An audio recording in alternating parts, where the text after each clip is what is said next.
1 கோடி பேர் 1 கோடி ஒப்பீனியன் இந்த வஃப் ஜேபிசிக்கு மட்டுமே ஜாயிண்ட் பார்லிமெண்டரி கமிட்டிக்கு இந்த வஃப் சட்டம் 2025 அமெண்ட்மெண்ட் சட்டத்திற்கு 1 கோடி ஒப்பீனியன் கொடுத்திருக்காங்க. அதையெல்லாம் 1 கோடி பேர் 1 கோடி ஒப்பீனியன் இந்த வஃப் ஜேபிசிக்கு மட்டுமே ஜாயிண்ட் பார்லிமெண்டரி கமிட்டிக்கு இந்த வஃப் சட்டம் 2025 அமெண்ட்மெண்ட் சட்டத்திற்கு 1 கோடி ஒப்பீனியன் கொடுத்திருக்காங்க. அதையெல்லாம் கருத்தில் ஏற்றுக்கிட்டு ஜேபிசி 13 அமெண்ட்மெண்ட் ஒரிஜினலாக நம்முடைய மத்திய அரசு என்ன ப்ரப்போஸ் பண்ணியிருந்தாங்க அதில் 13 மாற்றங்களை கொண்டு வந்து லோக்சபா ராஜ்யசபா இரண்டிலும் கூட அது வெற்றிகரமாக நிறைவேறிக்கிறது. இதை பாரதிய ஜனதா கட்சி தமிழ்நாடு நாங்கள் இதை வரவேற்கின்றோம். குறிப்பாக நம்முடைய இஸ்லாமிய சொந்தங்களுக்கு, அதிலும் இஸ்லாமிய மதத்தில் இருக்கக்கூடிய ஏழை இஸ்லாமிய சொந்தங்களுக்கு இது ஒரு பெரிய வரப்பிரசாதமாக நாங்கள் பார்க்கின்றோம்.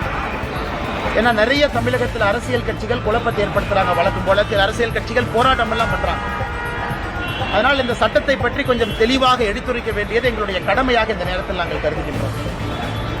அன்பு சொந்தங்களே, நம்முடைய சுதந்திரத்திற்கு முன்பு 1947க்கு முன்பு இந்த வஃப் அப்படிங்கிறது என்னன்னாங்க, ஒரு இஸ்லாமியர் மதத்தின் மீது நம்பிக்கை இருக்கிறவர் ஒரு சொத்தை அவர் அதை சேரிட்டிக்காக அந்த சொத்தின் மூலம் வரக்கூடிய வருமானம் நல்ல ஒரு காரியங்களுக்காக பயன்படுத்தப்பட வேண்டும் என்று அளிக்கக்கூடிய ஒரு சொத்தினுடைய பெயர் தான் வஃப்.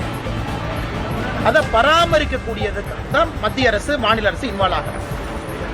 சுதந்திரத்திற்கு முன்பு 1947க்கு முன்பு 1913 பிரிட்டிஷ் அரசு முதலாக இதை பராமரிப்பதற்காக ஒரு சட்டத்தை கொண்டு வர்றாங்க.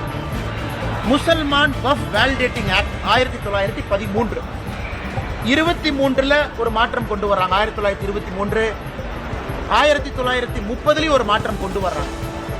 ஆனா சுதந்திரத்திற்கு பிறகுதான் முறையான ஒரு சட்டம் வஃப் ஆக்ட் 1954 1954 முறையான ஒரு சட்டம். ஒரு மாநிலத்தில் வஃப் போர்டு, ஒரு மாநிலத்தில் இந்த சொத்தை பராமரிப்பதற்காக ஒரு போர்டு வேண்டும். மத்திய அரசு சென்ட்ரல் வஃப் கவுன்சில், அதாவது மாநிலத்தில் இருக்கக்கூடிய வஃப் போர்டு எல்லாம் பராமரிப்பதற்கு ஒரு கவுன்சில் வேணும், சென்ட்ரல் கவுன்சில். இதெல்லாம் 1954 வரை சின்ன சின்ன மாற்றங்கள் தொடர்ச்சியாக நடக்குது. பெரிய மாற்றம் 1995 வஃப் ஆக்ட் 1995 95ல் ஒரு பெரிய மாற்றத்தை கொண்டு வர்றாங்க. என்ன மாற்றம்னா ட்ரிபியூனல்ஸ் கொண்டு வர்றாங்க. ஒரு பிரச்சனை இருந்தா யாரு சால்வ் பண்ணுவா, ட்ரிபியூனல் எப்படி இருக்கணும், ஒரு சொத்து வஃப் சொத்தா இல்லையான்னு எப்படி முடிவு பண்றது, இதெல்லாம் 95.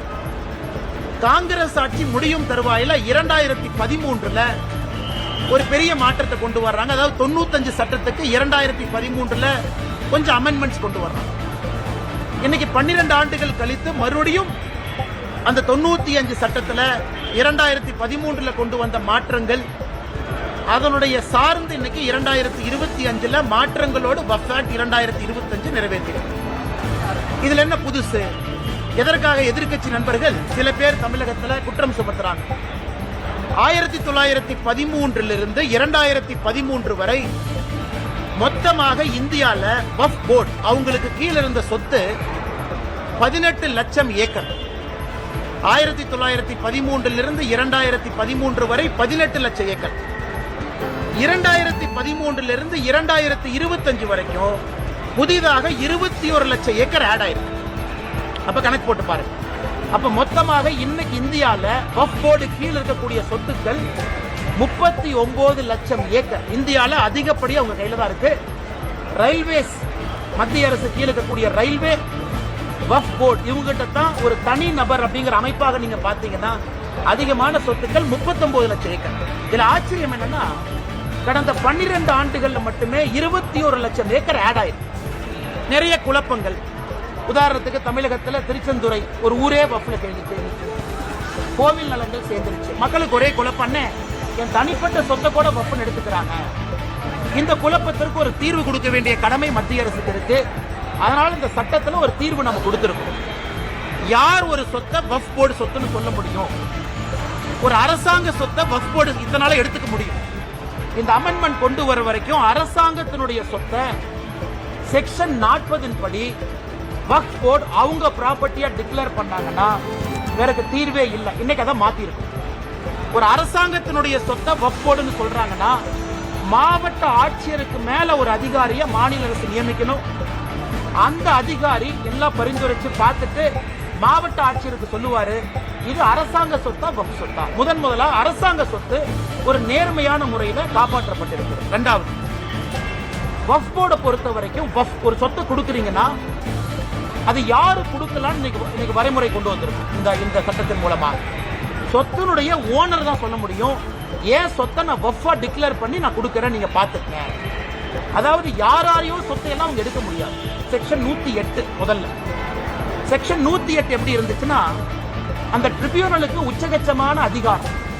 அந்த ட்ரிபியூனல் முடிவு பண்ணிருச்சுன்னா நீங்களும் நானும் அவங்க ரெஜிஸ்டர் ஆபீஸ்க்கு அனுப்பிடுவாங்க, இந்த சொத்து வக்ஃப் போர்டு சொத்துன்னு. நீங்கள் நானும் தலைகீழா நின்று தண்ணி குடிச்சா கூட அந்த சொத்தை மாற்ற முடியாது. இன்னைக்கு அதுக்கு ஒரு தீர்வு. இஸ்லாம் மதத்தை பொறுத்தவரை ஷியா சுன்னி அப்படின்னு மட்டும் இருந்துச்சு. அந்த இஸ்லாம் மதத்துக்குள்ள இருக்கக்கூடிய உட்பிரிவு ஷியா சுன்னி மட்டும் இன்னைக்கு வக்ஃப் போர்டுல இருந்தாங்க. நாம் இன்னைக்கு அதை எக்ஸ்பேண்ட் பண்ணி அகா கான் அப்படின்னு ஒரு சமுதாயத்தை கொண்டு வந்திருக்கோம், போரா சமுதாயத்தை கொண்டு வந்திருக்கோம். இஸ்லாம் சமுதாயத்துல பின்தங்கி இருக்கக்கூடிய சமுதாயம் அகா கான் சமுதாயமாக இருக்கட்டும், போரா முஸ்லீமா இருக்கட்டும், அவர்களுடைய பெயரை முதலா சட்டத்துல பயன்படுத்தி அவர்களும் இதுல நிர்வாகிக்கக்கூடிய தன்மை இருக்கு. தமிழ்நாடு முதலமைச்சர் உட்பட நிறைய பொய் சொல்றாங்க. ஐயோ, அதாவது ஒரு வக்ஃப் போர்டுக்குள்ள எப்படி இஸ்லாமியர் இல்லாதவங்களை கொண்டு வரலாம்? இந்தியாவை பொறுத்தவரை நாம் தெளிவாக இருக்கின்றோம். வக்ஃப் போர்டு என்பது இஸ்லாம் மதம் மட்டும் இருக்கக்கூடியவர்கள் வக்ஃப் போர்டு அல்ல. முட்டாவாளின்னு சொல்றோம். அதாவது அந்த வக்ஃபுடைய சொத்தை நிர்வகிக்கக்கூடியவர் இஸ்லாமியரா இருக்கும், அதுல எந்த மாற்று கருத்து இல்லை. ஆனா அதை கண்காணிக்கக்கூடிய போர்டு ஸ்டேட் வக்ஃப் போர்டு, அதுல எல்லாம் இஸ்லாமியராக இருக்க வேண்டிய அவசியம் இல்லை. காரணம், அது சேரிட்டிஸ் ஆக்ட் கீழே வருது.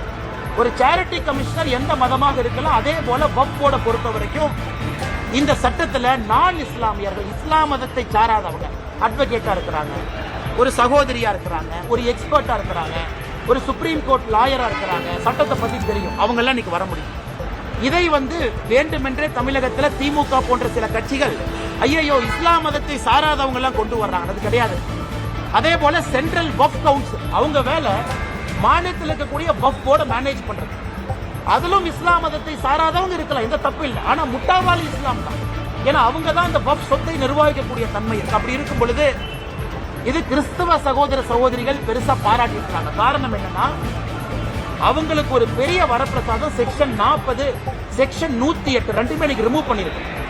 ஒரு கிறிஸ்தவ சர்ச்சினுடைய சொத்துக்களை இன்னைக்கு வக்ஃப் போர்டு அவங்களுடைய சொத்துன்னு பல இடத்துல எடுத்திருக்காங்க. அப்ப அந்த கிறிஸ்தவ மதத்தை சார்ந்தவங்க எங்கேயுமே போய் திரும்ப வாங்க முடியாது, ஆனால் ட்ரிபியூனல் அப்பீல் போக முடியாது. இன்னைக்கு அந்த செக்ஷன் 40 செக்ஷன் 108 தூக்கி இருக்கும். அதனால் எல்லா விதமான சகோதரர்கள், குறிப்பா இஸ்லாமில் இருக்கக்கூடிய பெண்களுக்கு இன்னைக்கு நம்ம முதலா சொல்லியிருக்கோம், பெண்களை சார்ந்து என்ஜிஓ அவங்களுக்கு நிதி உதவி, மைக்ரோ பினான்ஸ் இதெல்லாம் செய்யணும். இதெல்லாம் அந்த வக்ஃப் சட்டத்தில் வந்திருக்கக்கூடிய திருத்தம். அதே போல பேக்வர்டு கிளாஸ் முஸ்லீம் அவங்களுக்கு மரியாதை, ஷியா சுன்னி சகோதர சகோதரிகளை தாண்டி புதுசாக அகா கான் போரா முஸ்லீம் சொல்ல கொண்டு வந்திருக்கு. அப்படி இருக்கும் பொழுது ரொம்ப ஏற்புடையதாக எல்லா மக்களும் ஏற்றுக்கொண்ட, யாருக்கும் எதிராக இல்லாத ஒரு சட்ட திருத்தத்தை லோக்சபால ராஜ்யசபால கொண்டு வந்து இந்திய மக்களுக்கு நாங்கள் சமர்ப்பித்திருக்கின்றோம். இதுல பத்திரிகை நண்பர்கள் கவனிக்க வேண்டியது நம்முடைய என்டிஏ கூட்டணியில இல்லாத கட்சிகள் ஓட்டு போட்டிருக்காங்க. நல்ல கவனிக்கணும். குறிப்பாக நவீன் பட்நாயக் அவருடைய கட்சி விப்பு கொடுக்கல, மனசாட்சிப்படி ஓட்டு போடும். ஜெகன்மோகன் ரெட்டி அவங்களுடைய ஒய்எஸ்ஆர் கட்சி விப்பு கொடுக்கல, மனசாட்சிப்படி ஓட்டு போடும். சோ நம்முடைய என்டிஏ கூட்டணியை சாராத கட்சிகளும் வாக்களிச்சு லோக்சபால 288 ஓட்டுகள், ராஜ்யசபால 125 ஓட்டுகள் நமக்கு கிடைச்சு ரொம்ப கம்ப்ளீட் மெஜாரிட்டியோட நல்லா ஜெயிச்ச சட்டம் வந்திருக்கு. அதனால் தமிழகத்தில் நம்முடைய மாண்புமிகு முதலமைச்சர் ஐயா மு.க. ஸ்டாலின் அவர்கள் சும்மா இந்த மைனாரிட்டி சமுதாயத்தில் பயத்தை ஏற்படுத்துவது மட்டுமே முழு நேர வேலையா வச்சிருக்கிறாங்க. சும்மா பயத்தை ஏற்படுத்து, இதை புடுங்கிட்டாங்க, அதை புடுங்கிட்டாங்க. இன்னைக்கு மைனாரிட்டி சகோதர சகோதரிகளை எம்பவர் பண்ணிருக்கோம், அவங்களுக்கு நம்பிக்கை கொடுத்திருக்கோம், அவங்களுக்கு உரிமை கொடுத்திருக்கோம். அப்படி இருக்கும் பொழுது எப்படி இது இஸ்லாம் மதத்திற்கு சகோதரர்களுக்கு எதிரான ஒரு சட்டமாக இருக்கும்? அதனாலதான் கொஞ்சம் விலாவரியாக நம்முடைய பத்திரிகை நண்பர்கிட்ட பேசுறோம். அன்பு சொந்தங்களே, அது மட்டும் இல்ல, இன்னைக்கு மொத்தம் இருக்கக்கூடிய 39 லட்சம் ஏக்கர் வக்ஃப் போர்டு கீழ் இருக்கிறது. சம்பாதித்த வருமானம் 126 கோடி. இது தமிழ்நாட்டில் HRNC டிபார்ட்மெண்டோட மோசமா ஃபங்க்ஷன் ஆயிட்டு. மொத்தமாக போன ஆண்டு சம்பாதனை வக்ஃப் போர்டு 126 கோடி. சச்சர் கமிட்டி மன்மோகன் சிங் ஐயா போடும்போது என்ன சொன்னாங்கன்னா, ஒரு வக்ஃப் போர்டை முறையாக நிர்வாகம் செஞ்சா 10,000 கோடி ரூபாய் சம்பாதிக்க முடியும். ஆனால் இன்னைக்கு எல்லாமே லாங் லீஸ்ல கொடுத்து, தமிழ்நாட்டில் நான் குறிப்பா சொல்றேன், ஒரு சப் இன்ஸ்பெக்டர் திருநெல்வேலியில கொண்டாங்க. எது கொண்டாங்க? சமீபத்தில் ரிட்டையர்ட் சப் இன்ஸ்பெக்டர் எது கொண்டாங்க? வக்ஃப் பிரச்சனை, வக்ஃபுடைய சொத்தை ஒரு திமுக காரை அபகரித்து வச்சிருக்கிறான்னு சொன்னாங்க. அதை எதிர்த்து கேள்வி கேட்டதற்காக அவர் படுகொலை செய்யப்பட்டார். இன்னைக்கு ஏன் திமுக அதை எதிர்க்குது? பாதி ஊர்ல வக்ஃப் ப்ராப்பர்ட்டியை திமுக காரை அபகரித்து வச்சிருக்கிறான். அவன் அந்த ப்ராப்பர்ட்டியில வரக்கூடிய நியாயமான சொத்தை வக்ஃப் போர்டுக்கு அந்த பணம் போகல. அதனாலதான் வெறும் 126 கோடி ரூபாய் தான். நீங்களே யோசிச்சு பாருங்க, 39 லட்சம் ஏக்கர் வெறும் 126 கோடி ரூபாய் சம்பாதிக்கும். 4 ஆண்டுகள் கொடுத்து பாருங்க பத்திரிகை நண்பர்களே, நீங்க 4 ஆண்டுகள் கழிச்சு பாருங்க இந்த வக்ஃப் போர்டு எவ்வளவு சம்பாதிக்குதுன்னு மட்டும் பாருங்க. அது எல்லாமே இஸ்லாமிய சொந்தங்களுக்கு அந்த பணம் போகணும். குறிப்பாக ஏழை இஸ்லாமிய சகோதரிகளுக்கு அந்த பணம் போக வேண்டும். அதனால் நிச்சயமாக இந்த அற்புதமான சட்டத்தை கொண்டு வந்ததற்காக பாரத பிரதமர் நரேந்திர மோடி ஐயா அவர்களுக்கு தமிழக பாரதிய ஜனதா கட்சி சார்பாக நாங்கள் பாராட்டுகளையும் நன்றிகளையும் வாழ்த்துக்களையும் தெரிவிச்சுக்கிறோம். 2வது முடிச்சோம் கேள்வி சொல்றேன். 2வது மருதமலை கும்பாபிஷேகம் இன்னைக்கு நடந்தது. நம்முடைய முருகபெருமான் மருதமலையில முருகபெருமானுக்கு நடந்த கும்பாபிஷேகமா இல்ல திமுக காரங்களே அவர்களுக்கு அவர்கள் நடத்திய மாநாடான்னு சந்தேகமா இருக்கு. பக்தர்கள் எல்லாமே நேற்று சாயந்தரத்திலிருந்து படிக்கட்டுக்கு வெளியே நிக்க வச்சிருக்கிறாங்க. படியில் ஏற கூட விடல.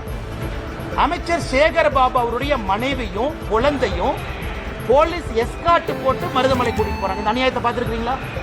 ஒரு அறநிலைத்துறை அமைச்சரனுடைய மனைவியும் மகளும் குடும்பமும் எஸ்கார்ட் போட்டு மருதமலை எஸ்கார்ட் போட்டு. ஆனா முருகபெருமானுக்கு சேவை செய்யக்கூடிய கோயம்புத்தூர் மக்கள் அவங்க எல்லாம் கையை கட்டிக்கிட்டு படி கீழே நிக்கிறாங்க. விபூதி கூட கொடுக்கல. 750 சிறப்பு தரிசன பாஸ். அந்த 750 கரைவேட்டி கட்டியிருக்கக்கூடிய திமுக காரங்களுக்கு கொடுத்துட்டாங்க. அப்ப தொடர்ந்து நாங்கள் சொல்லுவது, இன்னைக்கு மருதமலையில முருகபெருமான அவமானப்படுத்தி இருக்கிறாங்க. உண்மையான பக்தர்களை உள்ள விடல. கும்பாபிஷேகத்துல எப்படி நடத்தப்பட வேண்டுமோ அது போல நடத்தல. இது திமுக மாநாடு போல. சேகர் பாபு அவங்களுடைய மனைவியும் குழந்தையும் ஏதோ கோயம்புத்தூருக்கு டூரிசம் வந்துட்டு அப்படியே மருதமலைக்கு எட்டி பார்த்த மாதிரி வந்திருக்கிறாங்க. அதனால இதை பாரதிய ஜனதா கட்சி வன்மையாக கண்டிக்கின்றோம். தமிழகத்தில் இதனால் தான் அறநிலைத்துறை இருக்கக்கூடாது என்று தொடர்ந்து சொல்லுகின்றோம். இதுவும் ஒரு பாயிண்ட் நோட் பண்ணிக்கங்க. அதனால முருகபெருமான் பனிஷ்மெண்ட் கொடுக்கட்டும். எந்த ஒரு அமைச்சர்களுமே கலந்துக்கல. ஏன் அந்த மரியாதை கூட முருகபெருமான் கொடுக்க மாட்டீங்களா? அமைச்சருக்கு அப்படி என்ன வேலை? ஒரு முக்கியமான கோயிலுடைய கும்பாபிஷேகம் நடக்குது, அமைச்சருக்கு தவிர என்ன வேலை? மாவட்டத்தினுடைய அமைச்சர் எங்க போனாரு? அறநிலைத்துறை அமைச்சர் எங்க போனாரு? ஏன் அவங்களாம் வந்து பங்கேற்க முடியாதா? அரசின் சார்பாக வந்து அமைச்சர் இருந்தால் தானே பிரச்சனை இருந்தால் சால்வ் பண்ண முடியும். அதனால் நிச்சயமாக இந்த வெக்கங்கட்ட செயலை பாரதிய ஜனதா கட்சி கண்டிக்கின்றோம். அதனால் அமைச்சர் சேகர் பாபு அவர்கள் இதே போலதான் கொஞ்ச நாளைக்கு முன்னாடி இங்க குறும் பண்ணாருங்க. எங்கன்னு திருச்சியில ஸ்ரீரங்கம் கோயில், அங்கேயும் அவருடைய குடும்பம் இதே மாதிரி வந்து சொர்க்கவாசல் திறக்கிற அன்னைக்கு பிரச்சனை பண்ணி டோக்கன்ல வந்த பப்ளிக் எல்லாம் தள்ளி பெரிய பிரச்சனை ஆச்சு. அதனால் சேகர் பாபு அவருடைய செயல் தொடர்ந்து அத்துமீறி கொண்டிருக்கின்றார். இதை முருகபெருமான பார்த்துக்கிட்டு இருக்காரு. தக்க நேரத்தில் பனிஷ்மெண்ட் கொடுப்பாரு நம்புறோம். செய்திகளை உடனுக்குடன் தெரிந்து கொள்ள டைம்ஸ் ஆஃப் 3 நியூஸ் சேனலை சப்ஸ்கிரைப் பண்ணுங்க. 1 கோடி பேர் 1 கோடி ஒப்பீனியன் இந்த வக்ஃப் ஜேபிசிக்கு மட்டுமே, ஜாயிண்ட் பார்லிமெண்டரி கமிட்டிக்கு இந்த வக்ஃப் சட்டம் 2025 அமெண்ட்மெண்ட் சட்டத்திற்கு 1 கோடி ஒப்பீனியன் கொடுத்திருக்காங்க. அதையெல்லாம் கருத்தில் ஏற்றுக்கிட்டு ஜேபிசி 13 அமெண்ட்மெண்ட் ஒரிஜினலாக நம்முடைய மத்திய அரசு என்ன ப்ரப்போஸ் பண்ணியிருந்தாங்க அதில் 13 மாற்றங்களை கொண்டு வந்து லோக்சபா ராஜ்யசபா இரண்டிலும் கூட அது வெற்றிகரமாக நிறைவேறியிருக்கிறது. இதை பாரதிய ஜனதா கட்சி தமிழ்நாடு நாங்கள் இதை வரவேற்கின்றோம். குறிப்பாக நம்முடைய இஸ்லாமிய சொந்தங்களுக்கு, அதிலும் இஸ்லாமிய மதத்தில் இருக்கக்கூடிய ஏழை இஸ்லாமிய சொந்தங்களுக்கு இது ஒரு பெரிய வரப்பிரசாதமாக நாங்கள் பார்க்கின்றோம். ஏன்னா நிறைய தமிழகத்தில் அரசியல் கட்சிகள் குழப்பத்தை ஏற்படுத்துறாங்க. வழக்கம் போல அரசியல் கட்சிகள் போராட்டம் எல்லாம் பண்றாங்க.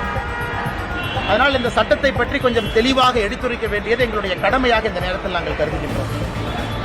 அன்பு சொந்தங்களே, நம்முடைய சுதந்திரத்திற்கு முன்பு 1947க்கு முன்பு இந்த வக்ஃப் அப்படிங்கிறது என்னன்னாங்க, ஒரு இஸ்லாமியர் மதத்தின் மீது நம்பிக்கை இருக்கிறவர் ஒரு சொத்தை அவர் அதை சேரிட்டிக்காக, அந்த சொத்தின் மூலம் வரக்கூடிய வருமானம் நல்ல ஒரு காரியங்களுக்காக பயன்படுத்தப்பட வேண்டும் என்று அளிக்கக்கூடிய ஒரு சொத்தினுடைய பெயர் தான் வக்ஃப்.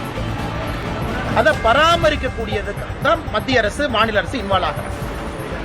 சுதந்திரத்திற்கு முன்பு 1947க்கு முன்பு 1913 பிரிட்டிஷ் அரசு முதலாக இதை பராமரிப்பதற்காக ஒரு சட்டத்தை கொண்டு வர்றாங்க. முசல்மான் வக்ஃப் வேலிடேட்டிங் ஆக்ட் 1913. 23ல ஒரு மாற்றம் கொண்டு வர்றாங்க. 1923 1930 ஒரு மாற்றம் கொண்டு வர்றாங்க. ஆனா சுதந்திரத்திற்கு பிறகுதான் முறையான ஒரு சட்டம் வக்ஃப் ஆக்ட் 1954 1954 முறையான ஒரு சட்டம். ஒரு மாநிலத்தில் வக்ஃப் போர்டு, ஒரு மாநிலத்தில் இந்த சொத்தை பராமரிப்பதற்காக ஒரு போர்டு வேண்டும். மத்திய அரசு சென்ட்ரல் வக்ஃப் கவுன்சில், அதாவது மாநிலத்தில் இருக்கக்கூடிய வக்ஃப் போர்டு எல்லாம் பராமரிப்பதற்கு ஒரு கவுன்சில் வேணும், சென்ட்ரல் கவுன்சில். இதெல்லாம் 1954 வரை. சின்ன சின்ன மாற்றங்கள் தொடர்ச்சியாக நடக்குது. பெரிய மாற்றம் 1995 வக்ஃப் ஆக்ட் 1995. 95ல் ஒரு பெரிய மாற்றத்தை கொண்டு வர்றாங்க. என்ன மாற்றம்னா ட்ரிபியூனல்ஸ் கொண்டு வர்றாங்க. ஒரு பிரச்சனை இருந்தா யாரு சால்வ் பண்ணுவா, ட்ரிபியூனல் எப்படி இருக்கணும், ஒரு சொத்து வக்ஃப் சொத்தா இல்லையான்னு எப்படி முடிவு பண்றது, இதெல்லாம் 95. காங்கிரஸ் ஆட்சி முடியும் தருவாயில 2013ல ஒரு பெரிய மாற்றத்தை கொண்டு வர்றாங்க. அதாவது 95 சட்டத்துக்கு 2013ல கொஞ்சம் அமெண்ட்மெண்ட்ஸ் கொண்டு வர்றாங்க. இன்னைக்கு 12 ஆண்டுகள் கழித்து மறுபடியும் அந்த 95 சட்டத்துல 2013ல கொண்டு வந்த மாற்றங்கள் அதனுடைய சார்ந்து இன்னைக்கு 2025ல மாற்றங்களோடு வக்ஃப் ஆக்ட் 2025 நிறைவேற்றிருக்கு. இதுல என்ன புதுசு? எதற்காக எதிர்க்கட்சி நண்பர்கள் சில பேர் தமிழகத்துல குற்றம் சுமத்துறாங்க. 1913 2013 வரை மொத்தமாக இந்தியால வக்ஃப் போர்டு அவங்களுக்கு கீழே இருந்த சொத்து 18 லட்சம் ஏக்கர். 1913 2013 வரை 18 லட்சம் ஏக்கர். 2013 2025 வரைக்கும் புதிதாக 21 லட்சம் ஏக்கர் ஆட் ஆயிருக்கு. அப்ப கணக்கு போட்டு பாருங்க. அப்ப மொத்தமாக இன்னைக்கு இந்தியால வக்ஃப் போர்டு கீழ் இருக்கக்கூடிய சொத்துக்கள் 39 லட்சம் ஏக்கர். இந்தியால அதிகப்படி அவங்க கையில தான் இருக்கு. ரயில்வேஸ், மத்திய அரசு கீழ் இருக்கக்கூடிய ரயில்வே, வக்ஃப் போர்டு இவங்கிட்ட தான் ஒரு தனி நபர் அப்படிங்கிற அமைப்பாக நீங்க பாத்தீங்கன்னா அதிகமான சொத்துக்கள் 39 லட்சம் ஏக்கர். இதுல ஆச்சரியம் என்னன்னா கடந்த 12 ஆண்டுகள்ல மட்டுமே 21 லட்சம் ஏக்கர் ஆட் ஆயிருக்கு. நிறைய குழப்பங்கள். உதாரணத்துக்கு தமிழகத்தில் திருச்செந்துறை ஒரு ஊரே வக்ஃப்ல சேர்ந்துச்சு, கோவில் நலங்கள் சேர்ந்துருச்சு. மக்களுக்கு ஒரே குழப்பம், என் தனிப்பட்ட சொத்தை கூட வக்ஃப்னு எடுத்துக்கிறாங்க. இந்த குழப்பத்திற்கு ஒரு தீர்வு கொடுக்க வேண்டிய கடமை மத்திய அரசுக்கு இருக்கு. அதனால இந்த சட்டத்துல ஒரு தீர்வு நம்ம கொடுத்திருக்கோம். யார் ஒரு சொத்தை வக்ஃப் போர்டு சொத்துன்னு சொல்ல முடியும்? ஒரு அரசாங்க சொத்தை வக்ஃப் போர்டு இதனால எடுத்துக்க முடியும். இந்த அமெண்ட்மெண்ட் கொண்டு வர வரைக்கும் அரசாங்கத்தினுடைய சொத்தை செக்ஷன் 40 படி வக்ஃப் போர்டு அவங்க ப்ராப்பர்ட்டியா டிக்ளேர் பண்ணாங்கன்னா வேற தீர்வே இல்லை. இன்னைக்கு அதை மாத்தி இருக்கு. ஒரு அரசாங்கத்தினுடைய சொத்தை வக்ஃப் போர்டு சொல்றாங்கன்னா மாவட்ட ஆட்சியருக்கு மேல ஒரு அதிகாரியை மாநில அரசு நியமிக்கணும். அந்த அதிகாரி எல்லாம் பரிந்துரைச்சு பார்த்துட்டு மாவட்ட ஆட்சியருக்கு சொல்லுவாரு இது அரசாங்க சொத்தா வக்ஃப் சொத்தா. முதலா அரசாங்க சொத்து ஒரு நேர்மையான முறையில காப்பாற்றப்பட்டிருக்கிறது. இரண்டாவது, வக்ஃப் போர்டை பொறுத்த வரைக்கும் ஒரு சொத்தை கொடுக்குறீங்கன்னா அது யாரு கொடுக்கலாம்னு இன்னைக்கு வரைமுறை கொண்டு வந்திருக்கும். இந்த சட்டத்தின் மூலமா சொத்தினுடைய ஓனர் தான் சொல்ல முடியும், ஏன் சொத்தை நான் வக்ஃபா டிக்ளேர் பண்ணி நான் கொடுக்கறேன், நீங்க பாத்துக்கங்க. அதாவது யாரையும் சொத்தை எல்லாம் அவங்க எடுக்க முடியாது. செக்ஷன் 108 முதல்ல. செக்ஷன் 108 எப்படி இருந்துச்சுன்னா அந்த ட்ரிபியூனலுக்கு உச்சகட்சமான அதிகாரம். அந்த ட்ரிபியூனல் முடிவு பண்ணிருச்சுன்னா நீங்களும் நானும் அவங்க ரெஜிஸ்டர் ஆபீஸ்க்கு அனுப்பிடுவாங்க, இந்த சொத்து வக்ஃப் போர்டு சொத்துன்னு. நீங்கள் நானும் தலைகீழா நின்று தண்ணி குடிச்சா கூட அந்த சொத்தை மாற்ற முடியாது. இன்னைக்கு அதுக்கு ஒரு தீர்வு. இஸ்லாம் மதத்தை பொறுத்தவரை ஷியா சுன்னி அப்படின்னு மட்டும் இருந்துச்சு. அந்த இஸ்லாம் மதத்துக்குள் இருக்கக்கூடிய உட்பிரிவு ஷியா சுன்னி மட்டும் இன்னைக்கு வக்ஃப் போர்டுல இருந்தாங்க. நாம இன்னைக்கு அதை எக்ஸ்பேண்ட் பண்ணி அகா கான் அப்படின்னு ஒரு சமுதாயத்தை கொண்டு வந்திருக்கோம், போரா சமுதாயத்தை கொண்டு வந்திருக்கோம். இஸ்லாம் சமுதாயத்துல பின்தங்கி இருக்கக்கூடிய சமுதாயம் அகா கான் சமுதாயமாக இருக்கட்டும், போரா முஸ்லீமா இருக்கட்டும், அவர்களுடைய பெயரை முதலா சட்டத்துல பயன்படுத்தி அவர்களும் இதுல நிர்வாகிக்கக்கூடிய தன்மை இருக்கு. தமிழ்நாடு முதலமைச்சர் உட்பட நிறைய பொய் சொல்றாங்க. ஐயோ, அதாவது ஒரு வக்ஃப் போர்டுக்குள்ள எப்படி இஸ்லாமியர் இல்லாதவங்களை கொண்டு வரலாம்? இந்தியாவை பொறுத்தவரை நாம் தெளிவாக இருக்கின்றோம். வக்ஃப் போர்டு என்பது இஸ்லாம் மதம் மட்டும் இருக்கக்கூடியவர்கள் வக்ஃப் போர்டு அல்ல. முட்டாவாளின்னு சொல்றோம். அதாவது அந்த வஃப்னுடைய சொத்தை நிர்வகிக்கக்கூடியவர் இஸ்லாமியரா இருக்கணும், அதுல எந்த மாற்று கருத்து இல்லை. ஆனா அதை கண்காணிக்கக்கூடிய போர்டு, ஸ்டேட் வஃப் போர்டு, அதுல எல்லாம் இஸ்லாமியராக இருக்க வேண்டிய அவசியம் இல்லை. காரணம், அது சேரிட்டிஸ் ஆக்ட் கீழே வருது. ஒரு சேரிட்டி கமிஷனர் எந்த மதமாக இருக்கலாம். அதே போல வஃப் போர்டை பொறுத்த வரைக்கும் இந்த சட்டத்துல நான் இஸ்லாமியர்கள், இஸ்லாம் மதத்தை சாராதவங்க அட்வொகேட்டா இருக்கிறாங்க, ஒரு சகோதரியா இருக்கிறாங்க, ஒரு எக்ஸ்பர்ட்டா இருக்கிறாங்க, ஒரு சுப்ரீம் கோர்ட் லாயரா இருக்கிறாங்க, சட்டத்தை பத்தி தெரியும், அவங்க எல்லாம் இன்னைக்கு வர முடியும். இதை வேண்டுமென்றே தமிழகத்துல திமுக போன்ற சில கட்சிகள் ஐயோ இஸ்லாம் மதத்தை சாராதவங்க எல்லாம் கொண்டு வர்றாங்க, அது கிடையாது. அதே போல சென்ட்ரல் வஃப் கவுன்சில், அவங்க வேலை மாநிலத்தில் இருக்கக்கூடிய வஃப் போர்டை மேனேஜ் பண்றது. அதிலும் இஸ்லாம் மதத்தை சாராதவங்க இருக்கலாம், எந்த தப்பு இல்லை. ஆனா முட்டாவாளி இஸ்லாம் தான், ஏன்னா அவங்க தான் இந்த வஃப் சொத்தை நிர்வகிக்கக்கூடிய தன்மை இருக்கு. அப்படி இருக்கும் பொழுது இது கிறிஸ்தவ சகோதர சகோதரிகள் பெருசா பாராட்டி இருக்காங்க. காரணம் என்னன்னா, அவங்களுக்கு ஒரு பெரிய வரப்பிரசாதம் செக்ஷன் 40, செக்ஷன் 108 ரெண்டுமே இன்னைக்கு ரிமூவ் பண்ணிருக்கு. ஒரு கிறிஸ்தவ சர்ச்சினுடைய சொத்துக்களை இன்னைக்கு வஃப் போர்டு அவங்களுடைய சொத்துன்னு பல இடத்துல எடுத்திருக்காங்க. அப்ப அந்த கிறிஸ்தவ மதத்தை சார்ந்தவங்க எங்கேயுமே போய் திரும்ப வாங்க முடியாது, காரணம் ட்ரிபியூனல் அப்பீல் போக முடியாது. இன்னைக்கு அந்த செக்ஷன் 40, செக்ஷன் 108 தூக்கி இருக்கும். அதனால் எல்லா விதமான சகோதரர்கள், குறிப்பா இஸ்லாமில் இருக்கக்கூடிய பெண்களுக்கு இன்னைக்கு நம்ம முதலா சொல்லியிருக்கோம், பெண்களை சார்ந்த என்ஜிஓ அவங்களுக்கு நிதி உதவி, மைக்ரோ பினான்ஸ் இதெல்லாம் செய்யணும். இதெல்லாம் அந்த வஃப் சட்டத்தில் வந்திருக்கக்கூடிய திருத்தம். அதே போல பேக்வர்டு கிளாஸ் முஸ்லீம் அவங்களுக்கு மரியாதை, ஷியா சுன்னி சகோதர சகோதரிகளை தாண்டி புதுசாக அதா கான், போரா முஸ்லீம் சொல்ல கொண்டு வந்திருக்கு. அப்படி இருக்கும் பொழுது ரொம்ப ஏற்புடையதாக எல்லா மக்களும் ஏற்றுக்கொண்ட, யாருக்கும் எதிராக இல்லாத ஒரு சட்ட திருத்தத்தை லோக்சபால ராஜ்யசபால கொண்டு வந்து இந்திய மக்களுக்கு நாங்கள் சமர்ப்பித்திருக்கின்றோம். இதுல பத்திரிகை நண்பர்கள் கவனிக்க வேண்டியது நம்முடைய என்டிஏ கூட்டணியில இல்லாத கட்சிகள் ஓட்டு போட்டிருக்காங்க. நல்ல கவனிக்க. குறிப்பாக நவீன் பட்நாயக் அவருடைய கட்சி விப்பு கொடுக்கல, மனசாட்சிப்படி ஓட்டு போடும். ஜெகன்மோகன் ரெட்டி அவங்களுடைய ஒய்எஸ்ஆர் கட்சி விப்பு கொடுக்கல, மனசாட்சிப்படி ஓட்டு போடும்.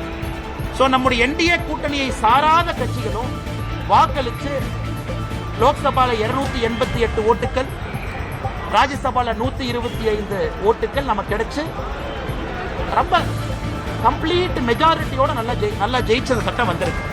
அதனால் தமிழகத்தில் நம்முடைய மாண்புமிகு முதலமைச்சர் ஐயா மு.க. ஸ்டாலின் அவர்கள் சும்மா இந்த மைனாரிட்டி சமுதாயத்தில் பயத்தை ஏற்படுத்துவது மட்டுமே முழு நேர வேலையா வச்சிருக்கிறாங்க. சும்மா பயத்தை ஏற்படுத்து, இதை புடுங்கிட்டாங்க, அதை புடுங்கிட்டாங்க.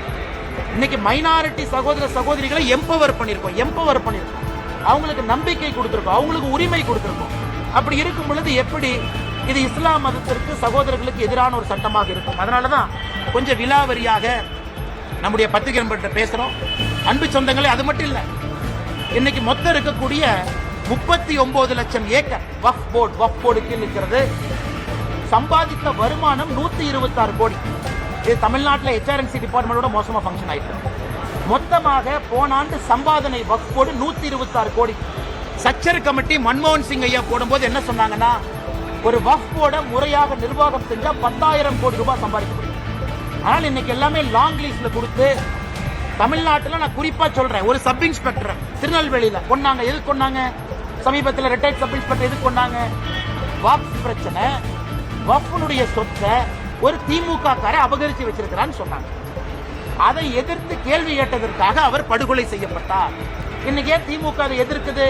பாதி ஊர்ல வக்ஃப் ப்ராப்பர்ட்டியை திமுக காரை அபகரிச்சு வச்சிருக்கிறான். அவன் அந்த ப்ராப்பர்ட்டியில வரக்கூடிய நியாயமான சொத்தை வக்ஃப் போர்டுக்கு அந்த பணம் போகல. அதனாலதான் வெறும் 126 கோடி ரூபாய் தான். நீங்களே யோசிச்சு பாருங்க, 39 லட்சம் ஏக்கர் வெறும் 126 கோடி ரூபாய் சம்பாதிக்கும். 4 ஆண்டுகள் கொடுத்து பாருங்க பத்திரிகை நண்பர்களே, நீங்க 4 ஆண்டுகள் கழிச்சு பாருங்க இந்த வக்ஃப் போர்டு எவ்வளவு சம்பாதிக்கிறது மட்டும் பாருங்க. அது எல்லாமே இஸ்லாமிய சொந்தங்களுக்கு அந்த பணம் போகணும். குறிப்பாக ஏழை இஸ்லாமிய சகோதரிகளுக்கு அந்த பணம் போக வேண்டும். அதனால் நிச்சயமாக இந்த அற்புதமான சட்டத்தை கொண்டு வந்ததற்காக பாரத பிரதமர் நரேந்திர மோடி ஐயா அவர்களுக்கு தமிழக பாரதிய ஜனதா கட்சி சார்பாக நாங்கள் பாராட்டுகளையும் நன்றிகளையும் வாழ்த்துக்களையும் தெரிவிச்சுக்கிறோம். 2வது முடிச்சும் கேள்வி தொடங்க. 2வது மருதமலை கும்பாபிஷேகம் இன்னைக்கு நடந்தது. நம்முடைய முருகபெருமான் மருதமலையில முருகபெருமானுக்கு நடந்த கும்பாபிஷேகமா இல்ல திமுக காரங்களே அவர்கள் நடத்திய மாநாடான்னு சந்தேகமா இருக்கு. பக்தர்கள் எல்லாமே நேற்று சாயந்தரத்திலிருந்து படிக்கட்டுக்கு வெளியே நிக்க வச்சிருக்கிறாங்க. படியில் ஏற கூட விடல. அமைச்சர் சேகர் பாபு அவருடைய மனைவியும் குழந்தையும் போலீஸ் எஸ்கார்ட் போட்டு மருதமலை கூட்டிட்டு போறாங்க. இந்த அநியாயத்தை பார்த்துருக்கீங்களா? ஒரு அறநிலைத்துறை அமைச்சரனுடைய மனைவியும் மகளும் குடும்பமும் எஸ்கார்ட் போட்டு மருதமலை எஸ்கார்ட் போட்டு. ஆனா முருகபெருமானுக்கு சேவை செய்யக்கூடிய கோயம்புத்தூர் மக்கள் அவங்கெல்லாம் கையை கட்டிக்கிட்டு படி கீழே நிக்கிறாங்க. விபூதி கூட கொடுக்கல. 750 சிறப்பு தரிசன பாஸ். அந்த 750 கரைவேட்டி கட்டியிருக்கக்கூடிய திமுக காரங்களுக்கு கொடுத்துட்டாங்க. அப்ப தொடர்ந்து நாங்கள் சொல்லுவது, இன்னைக்கு மருதமலையில முருகபெருமான அவமானப்படுத்தி இருக்கிறாங்க. உண்மையான பக்தர்களை உள்ள விடல. கும்பாபிஷேகத்துல எப்படி நடத்தப்பட வேண்டுமோ அது போல நடத்தல. இது திமுக மாநாடு போல.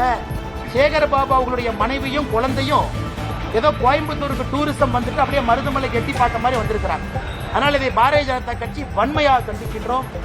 தமிழகத்தில் இதனால் தான் அறநிலைத்துறை இருக்கக்கூடாது என்று தொடர்ந்து சொல்லுகின்றோம். இதுவும் ஒரு பாயிண்ட் நோட் பண்ணிக்கங்க.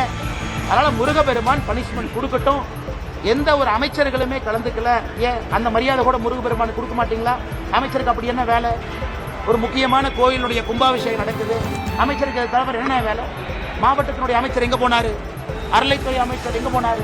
ஏன் அவங்களாம் வந்து பங்கேற்க முடியாதா? அரசின் சார்பாக வந்து அமைச்சர் இருந்தால் தானே பிரச்சனை இருந்தால் சால்வ் பண்ண முடியும். அதனால் நிச்சயமாக இந்த வெக்கங்கட்ட செயலை பாரதிய ஜனதா கட்சி கண்டிக்கின்றோம்.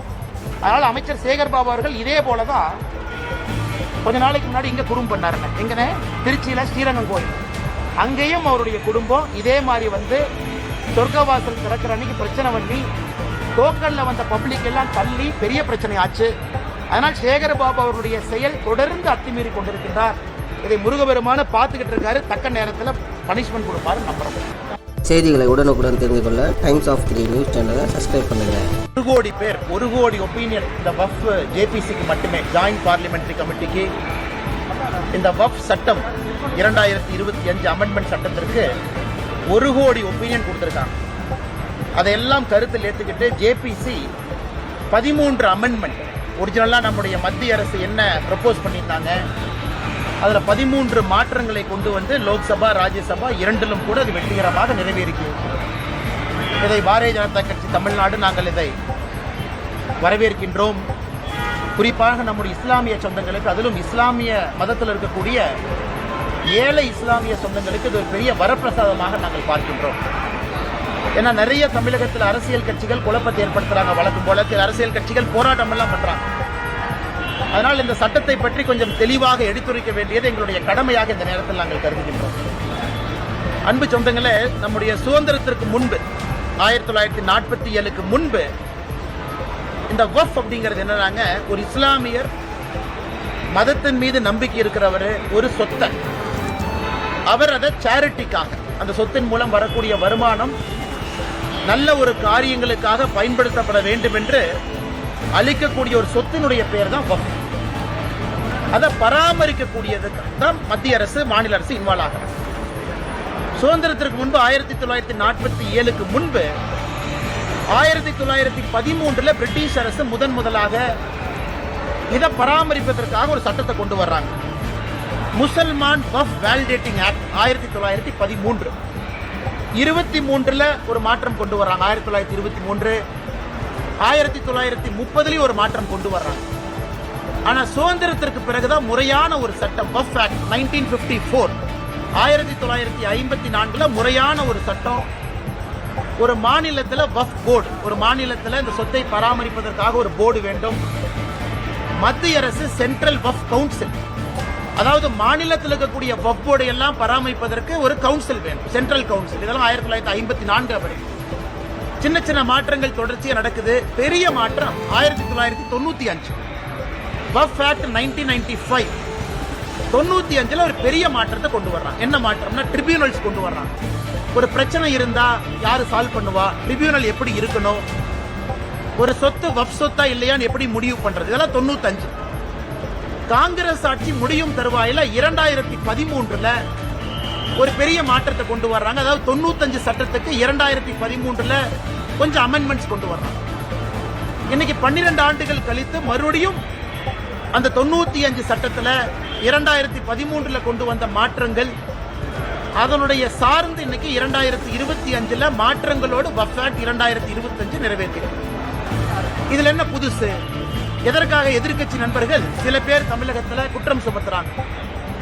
1913 2013 வரை மொத்தமாக இந்தியால வக்ஃப் போர்டு அவங்களுக்கு கீழே இருந்த சொத்து 18 லட்சம் ஏக்கர்.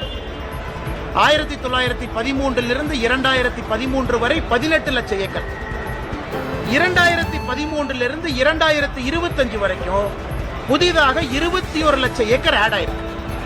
அப்ப கணக்கு போட்டு பாருங்க. அப்ப மொத்தமாக இன்னைக்கு இந்தியால வக்ஃப் போர்டு கீழ் இருக்கக்கூடிய சொத்துக்கள் 39 லட்சம் ஏக்கர். இந்தியால அதிகப்படி அவங்க கையில தான் இருக்கு. ரயில்வேஸ், மத்திய அரசு கீழ் இருக்கக்கூடிய ரயில்வே, வக்ஃப் போர்டு இவங்கிட்ட தான் ஒரு தனி நபர் அப்படிங்கிற அமைப்பாக நீங்க பாத்தீங்கன்னா அதிகமான சொத்துக்கள் 39 லட்சம் ஏக்கர். இதுல ஆச்சரியம் என்னன்னா கடந்த 12 ஆண்டுகள்ல மட்டுமே 21 லட்சம் ஏக்கர் ஆட் ஆயிருக்கு. நிறைய குழப்பங்கள். உதாரணத்துக்கு தமிழகத்தில் திருச்செந்துறை ஒரு ஊரே வக்ஃப்ல சேர்ந்துச்சு, கோவில் நலங்கள் சேர்ந்துருச்சு. மக்களுக்கு ஒரே குழப்பம், என் தனிப்பட்ட சொத்தை கூட வக்ஃப்னு எடுத்துக்கிறாங்க. இந்த குழப்பத்திற்கு ஒரு தீர்வு கொடுக்க வேண்டிய கடமை மத்திய அரசுக்கு இருக்கு. அதனால இந்த சட்டத்துல ஒரு தீர்வு நம்ம கொடுத்திருக்கோம். யார் ஒரு சொத்தை வக்ஃப் போர்டு சொத்துன்னு சொல்ல முடியும்? ஒரு அரசாங்க சொத்தை வக்ஃப் போர்டு இதனால எடுத்துக்க முடியும். இந்த அமெண்ட்மெண்ட் கொண்டு வர வரைக்கும் அரசாங்கத்தினுடைய சொத்தை செக்ஷன் 40 படி வக்ஃப் போர்டு அவங்க ப்ராப்பர்ட்டியா டிக்ளேர் பண்ணாங்கன்னா வேறக்கு தீர்வே இல்லை. இன்னைக்கு அதை மாத்தி இருக்கும். ஒரு அரசாங்கத்தினுடைய சொத்தை வக்ஃப் போர்டுன்னு சொல்றாங்கன்னா மாவட்ட ஆட்சியருக்கு மேல ஒரு அதிகாரியை மாநில அரசு நியமிக்கணும். அந்த அதிகாரி எல்லாம் பரிந்துரைச்சு பார்த்துட்டு மாவட்ட ஆட்சியருக்கு சொல்லுவாரு இது அரசாங்க சொத்தா வக்ஃப் சொத்தா. முதல்ல அரசாங்க சொத்து ஒரு நேர்மையான முறையில காப்பாற்றப்பட்டிருக்கு. இரண்டாவது, வக்ஃப் போர்டை பொறுத்த வரைக்கும் ஒரு சொத்தை கொடுக்குறீங்கன்னா அது யாரு கொடுக்கலான்னு இன்னைக்கு வரைமுறை கொண்டு வந்திருக்கும். இந்த சட்டத்தின் மூலமா சொத்தினுடைய ஓனர் தான் சொல்ல முடியும். ஏன் சொத்தை நான் வக்ஃபா டிக்ளேர் பண்ணி நான் கொடுக்கறேன், நீங்க பாத்துக்கங்க. அதாவது யாரையும் சொத்தை எல்லாம் அவங்க எடுக்க முடியாது. செக்ஷன் 108 முதல்ல. செக்ஷன் 108 எப்படி இருந்துச்சுன்னா அந்த ட்ரிபியூனலுக்கு உச்சகட்சமான அதிகாரம். அந்த ட்ரிபியூனல் முடிவு பண்ணிருச்சுன்னா நீங்களும் நானும் அவங்க ரெஜிஸ்டர் ஆபீஸ்க்கு அனுப்பிடுவாங்க இந்த சொத்து வக்ஃப் போர்டு சொத்துன்னு. நீங்கள் நானும் தலைகீழா நின்று தண்ணி குடிச்சா கூட அந்த சொத்தை மாற்ற முடியாது. இன்னைக்கு அதுக்கு ஒரு தீர்வு. இஸ்லாம் மதத்தை பொறுத்தவரை ஷியா சுன்னி அப்படின்னு மட்டும் இருந்துச்சு. அந்த இஸ்லாம் மதத்துக்குள் இருக்கக்கூடிய உட்பிரிவு ஷியா சுன்னி மட்டும் இன்னைக்கு வக்ஃப் போர்டுல இருந்தாங்க. நாம் இன்னைக்கு அதை எக்ஸ்பேண்ட் பண்ணி அகா கான் அப்படின்னு ஒரு சமுதாயத்தை கொண்டு வந்திருக்கோம். போரா சமுதாயத்தை கொண்டு வந்திருக்கோம். இஸ்லாம் சமுதாயத்துல பின்தங்கி இருக்கக்கூடிய சமுதாயம் அகா கான் சமுதாயமாக இருக்கட்டும், போரா முஸ்லீமா இருக்கட்டும், அவர்களுடைய பெயரை முதல்ல சட்டத்துல பயன்படுத்தி அவர்களும் இதுல நிர்வாகிக்கக்கூடிய தன்மை இருக்கு. தமிழ்நாடு முதலமைச்சர் உட்பட நிறைய பொய் சொல்றாங்க. ஐயோ, அதாவது ஒரு வக்ஃப் போர்டுக்குள்ள எப்படி இஸ்லாமியர் இல்லாதவங்களை கொண்டு வரலாம்? இந்தியாவை பொறுத்தவரை நாம் தெளிவாக இருக்கின்றோம். வக்ஃப் போர்டு என்பது இஸ்லாம் மதம் மட்டும் இருக்கக்கூடியவர்கள் வக்ஃப் போர்டு அல்ல. முட்டாவாளின்னு சொல்றோம். அதாவது அந்த வக்ஃபுடைய சொத்தை நிர்வகிக்கக்கூடியவர் இஸ்லாமியரா இருக்கும். அதுல எந்த மாற்று கருத்து இல்லை. ஆனா அதை கண்காணிக்கக்கூடிய போர்டு ஸ்டேட் வக்ஃப் போர்டு, அதுல எல்லாம் இஸ்லாமியராக இருக்க வேண்டிய அவசியம் இல்லை. காரணம், அது சேரிட்டிஸ் ஆக்ட் கீழே வருது. ஒரு சேரிட்டி கமிஷனர் எந்த மதமாக இருக்கலாம். அதே போல வக்ஃப் போர்டை பொறுத்த வரைக்கும் இந்த சட்டத்துல நான் இஸ்லாமியர்கள், இஸ்லாம் மதத்தை சாராதவங்க அட்வொகேட்டா இருக்கிறாங்க, ஒரு சகோதரியா இருக்கிறாங்க, ஒரு எக்ஸ்பர்ட்டா இருக்கிறாங்க, ஒரு சுப்ரீம் கோர்ட் லாயரா இருக்கிறாங்க, சட்டத்தை பத்தி தெரியும், அவங்க எல்லாம் இன்னைக்கு வர முடியும். இதை வேண்டுமென்றே தமிழகத்தில் திமுக போன்ற சில கட்சிகள் ஐயோ இஸ்லாம் மதத்தை சாராதவங்க எல்லாம் கொண்டு வர்றாங்க. அது கிடையாது. அதே போல சென்ட்ரல் வக்ஃப் கவுன்சில் அவங்க வேலை மாநிலத்தில் இருக்கக்கூடிய வக்ஃப் போர்டை மேனேஜ் பண்றது. அதிலும் இஸ்லாம் மதத்தை சாராதவங்க இருக்கலாம், எந்த தப்பு இல்லை. ஆனா முட்டாவாளி இஸ்லாம் தான். ஏன்னா அவங்க தான் இந்த வக்ஃப் சொத்தை நிர்வகிக்கக்கூடிய தன்மை இருக்கு. அப்படி இருக்கும் பொழுது இது கிறிஸ்தவ சகோதர சகோதரிகள் பெருசா பாராட்டி இருக்காங்க. காரணம் என்னன்னா அவங்களுக்கு ஒரு பெரிய வரப்பிரசாதம் செக்ஷன் 40 செக்ஷன் 108 ரெண்டுமே இன்னைக்கு ரிமூவ் பண்ணிருக்கு. ஒரு கிறிஸ்தவ சர்ச்சினுடைய சொத்துக்களை இன்னைக்கு வக்ஃப் போர்டு அவங்களுடைய சொத்துன்னு பல இடத்துல எடுத்திருக்காங்க. அப்ப அந்த கிறிஸ்தவ மதத்தை சார்ந்தவங்க எங்கேயுமே போய் திரும்ப வாங்க முடியாது. ஆனால் ட்ரிபியூனல் அப்பீல் போக முடியாது. இன்னைக்கு அந்த செக்ஷன் 40 செக்ஷன் 108 தூக்கி இருக்கும். அதனால் எல்லா விதமான சகோதரர்கள், குறிப்பா இஸ்லாமில் இருக்கக்கூடிய பெண்களுக்கு இன்னைக்கு நம்ம முதலா சொல்லியிருக்கோம். பெண்களை சார்ந்த என்ஜிஓ அவங்களுக்கு நிதி உதவி, மைக்ரோ பினான்ஸ் இதெல்லாம் செய்யணும். இதெல்லாம் அந்த வக்ஃப் சட்டத்தில் வந்திருக்கக்கூடிய திருத்தம். அதே போல பேக்வர்டு கிளாஸ் முஸ்லீம் அவங்களுக்கு மரியாதை, ஷியா சுன்னி சகோதர சகோதரிகளை தாண்டி புதுசாக aga கான் ஓரா முஸ்லிம் சொல்ல கொண்டு வந்தார். அப்படி இருக்கும் பொழுது ரொம்ப ஏற்புடையதாக எல்லா மக்களும் ஏற்றுக்கொண்ட, யாருக்கும் எதிராக இல்லாத ஒரு சட்ட திருத்தத்தை லோக்சபால ராஜ்யசபால கொண்டு வந்து இந்திய மக்களுக்கு நாங்கள் சமர்ப்பித்திருக்கின்றோம். இதுல பத்திரிகை நண்பர்கள் கவனிக்க வேண்டியது நம்முடைய என்டிஏ கூட்டணியில இல்லாத கட்சிகள் ஓட்டு போட்டிருக்காங்க. நல்லா கவனிக்க. குறிப்பாக நவீன் பட்நாயக் அவருடைய கட்சி விப்பு கொடுக்கல, மனசாட்சிப்படி ஓட்டு போடும். ஜெகன்மோகன் ரெட்டி அவங்களுடைய ஒய்எஸ்ஆர் கட்சி விப்பு கொடுக்கல, மனசாட்சிப்படி ஓட்டு போடும். சோ நம்முடைய என்டிஏ கூட்டணியை சாராத கட்சிகளும் வாக்களிச்சு லோக்சபால 288 ஓட்டுகள், ராஜ்யசபால 125 ஓட்டுகள் நமக்கு கிடைச்சு ரொம்ப கம்ப்ளீட் மெஜாரிட்டியோட நல்லா ஜெயிச்ச சட்டம் வந்திருக்கு. அதனால் தமிழகத்துல நம்முடைய மாண்புமிகு முதலமைச்சர் ஐயா மு.க. ஸ்டாலின் அவர்கள் சும்மா இந்த மைனாரிட்டி சமுதாயத்துல பயத்தை ஏற்படுத்துவது மட்டுமே முழு நேர வேலையா வச்சிருக்கிறாங்க. சும்மா பயத்தை ஏற்படுத்து, இதை புடுங்கிட்டாங்க, அதை புடுங்கிட்டாங்க. இன்னைக்கு மைனாரிட்டி சகோதர சகோதரிகளை எம்பவர் பண்ணிருக்கோம், அவங்களுக்கு நம்பிக்கை கொடுத்திருக்கோம், அவங்களுக்கு உரிமை கொடுத்திருக்கோம். அப்படி இருக்கும் பொழுது எப்படி இது இஸ்லாம் மதத்திற்கு சகோதரர்களுக்கு எதிரான ஒரு சட்டமாக இருக்கும்? அதனாலதான் கொஞ்சம் விலாவரியாக நம்முடைய பத்திரிகை நண்பர்கிட்ட பேசுறோம். அன்பு சொந்தங்களே, அது மட்டும் இல்ல, இன்னைக்கு மொத்தம் இருக்கக்கூடிய 39 லட்சம் ஏக்கர் வக்ஃப் போர்டு கீழ் இருக்கிறது. சம்பாதித்த வருமானம் 126 கோடி. இது தமிழ்நாட்டில் HRNC டிபார்ட்மெண்டோட மோசமா ஃபங்க்ஷன் ஆயிட்டு. மொத்தமாக போன ஆண்டு சம்பாதனை வக்ஃப் போர்டு 126 கோடி. சச்சர் கமிட்டி மன்மோகன் சிங் ஐயா போடும்போது என்ன சொன்னாங்கன்னா, ஒரு வக்ஃப் போர்டை முறையாக நிர்வாகம் செஞ்சா 10,000 கோடி ரூபாய் சம்பாதிக்க முடியும். ஆனால் இன்னைக்கு எல்லாமே லாங் லீஸ்ல கொடுத்து, தமிழ்நாட்டில் நான் குறிப்பா சொல்றேன், ஒரு சப் இன்ஸ்பெக்டர் திருநெல்வேலியில கொண்டாங்க. எது கொண்டாங்க?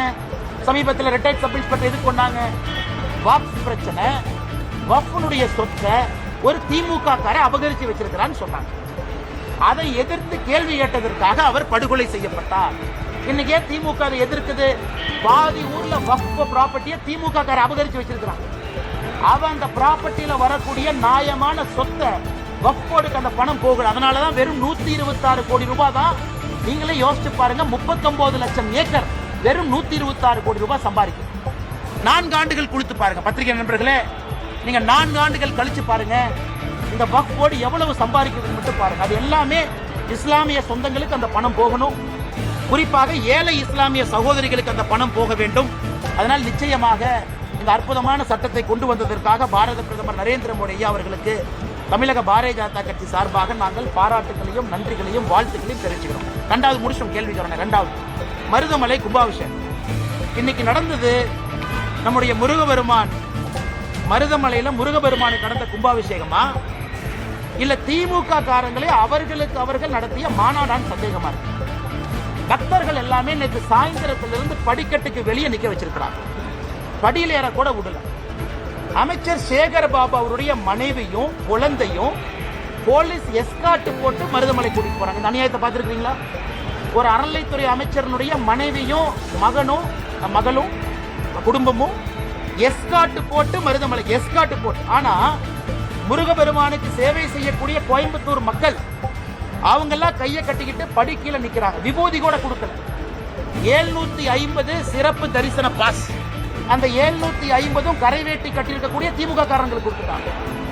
அப்ப தொடர்ந்து நாங்கள் சொல்லுவோம், இன்னைக்கு மருதமலையில முருகபெருமான அவமானப்படுத்தி இருக்கிறாங்க. உண்மையான பக்தர்களை உள்ள விடல. கும்பாபிஷேகத்துல எப்படி நடத்தப்பட வேண்டுமோ அது போல நடத்தல. இது திமுக மாநாடு போல சேகர் பாபு அவங்களுடைய மனைவியும் குழந்தையும் ஏதோ கோயம்புத்தூருக்கு டூரிசம் வந்துட்டு அப்படியே மருதமலை எட்டி பார்த்த மாதிரி வந்திருக்கிறாங்க. அதனால இதை பாரதிய ஜனதா கட்சி வன்மையாக கண்டிக்கின்றோம். தமிழகத்தில் இதனால் தான் அறநிலைத்துறை இருக்கக்கூடாது என்று தொடர்ந்து சொல்லுகின்றோம். இதுவும் ஒரு பாயிண்ட் நோட் பண்ணிக்கங்க. அதனால முருகபெருமான் பனிஷ்மெண்ட் கொடுக்கட்டும். எந்த ஒரு அமைச்சர்களுமே கலந்துக்கல. ஏன் அந்த மரியாதை கூட முருகபெருமான் கொடுக்க மாட்டீங்களா? அமைச்சருக்கு அப்படி என்ன வேலை?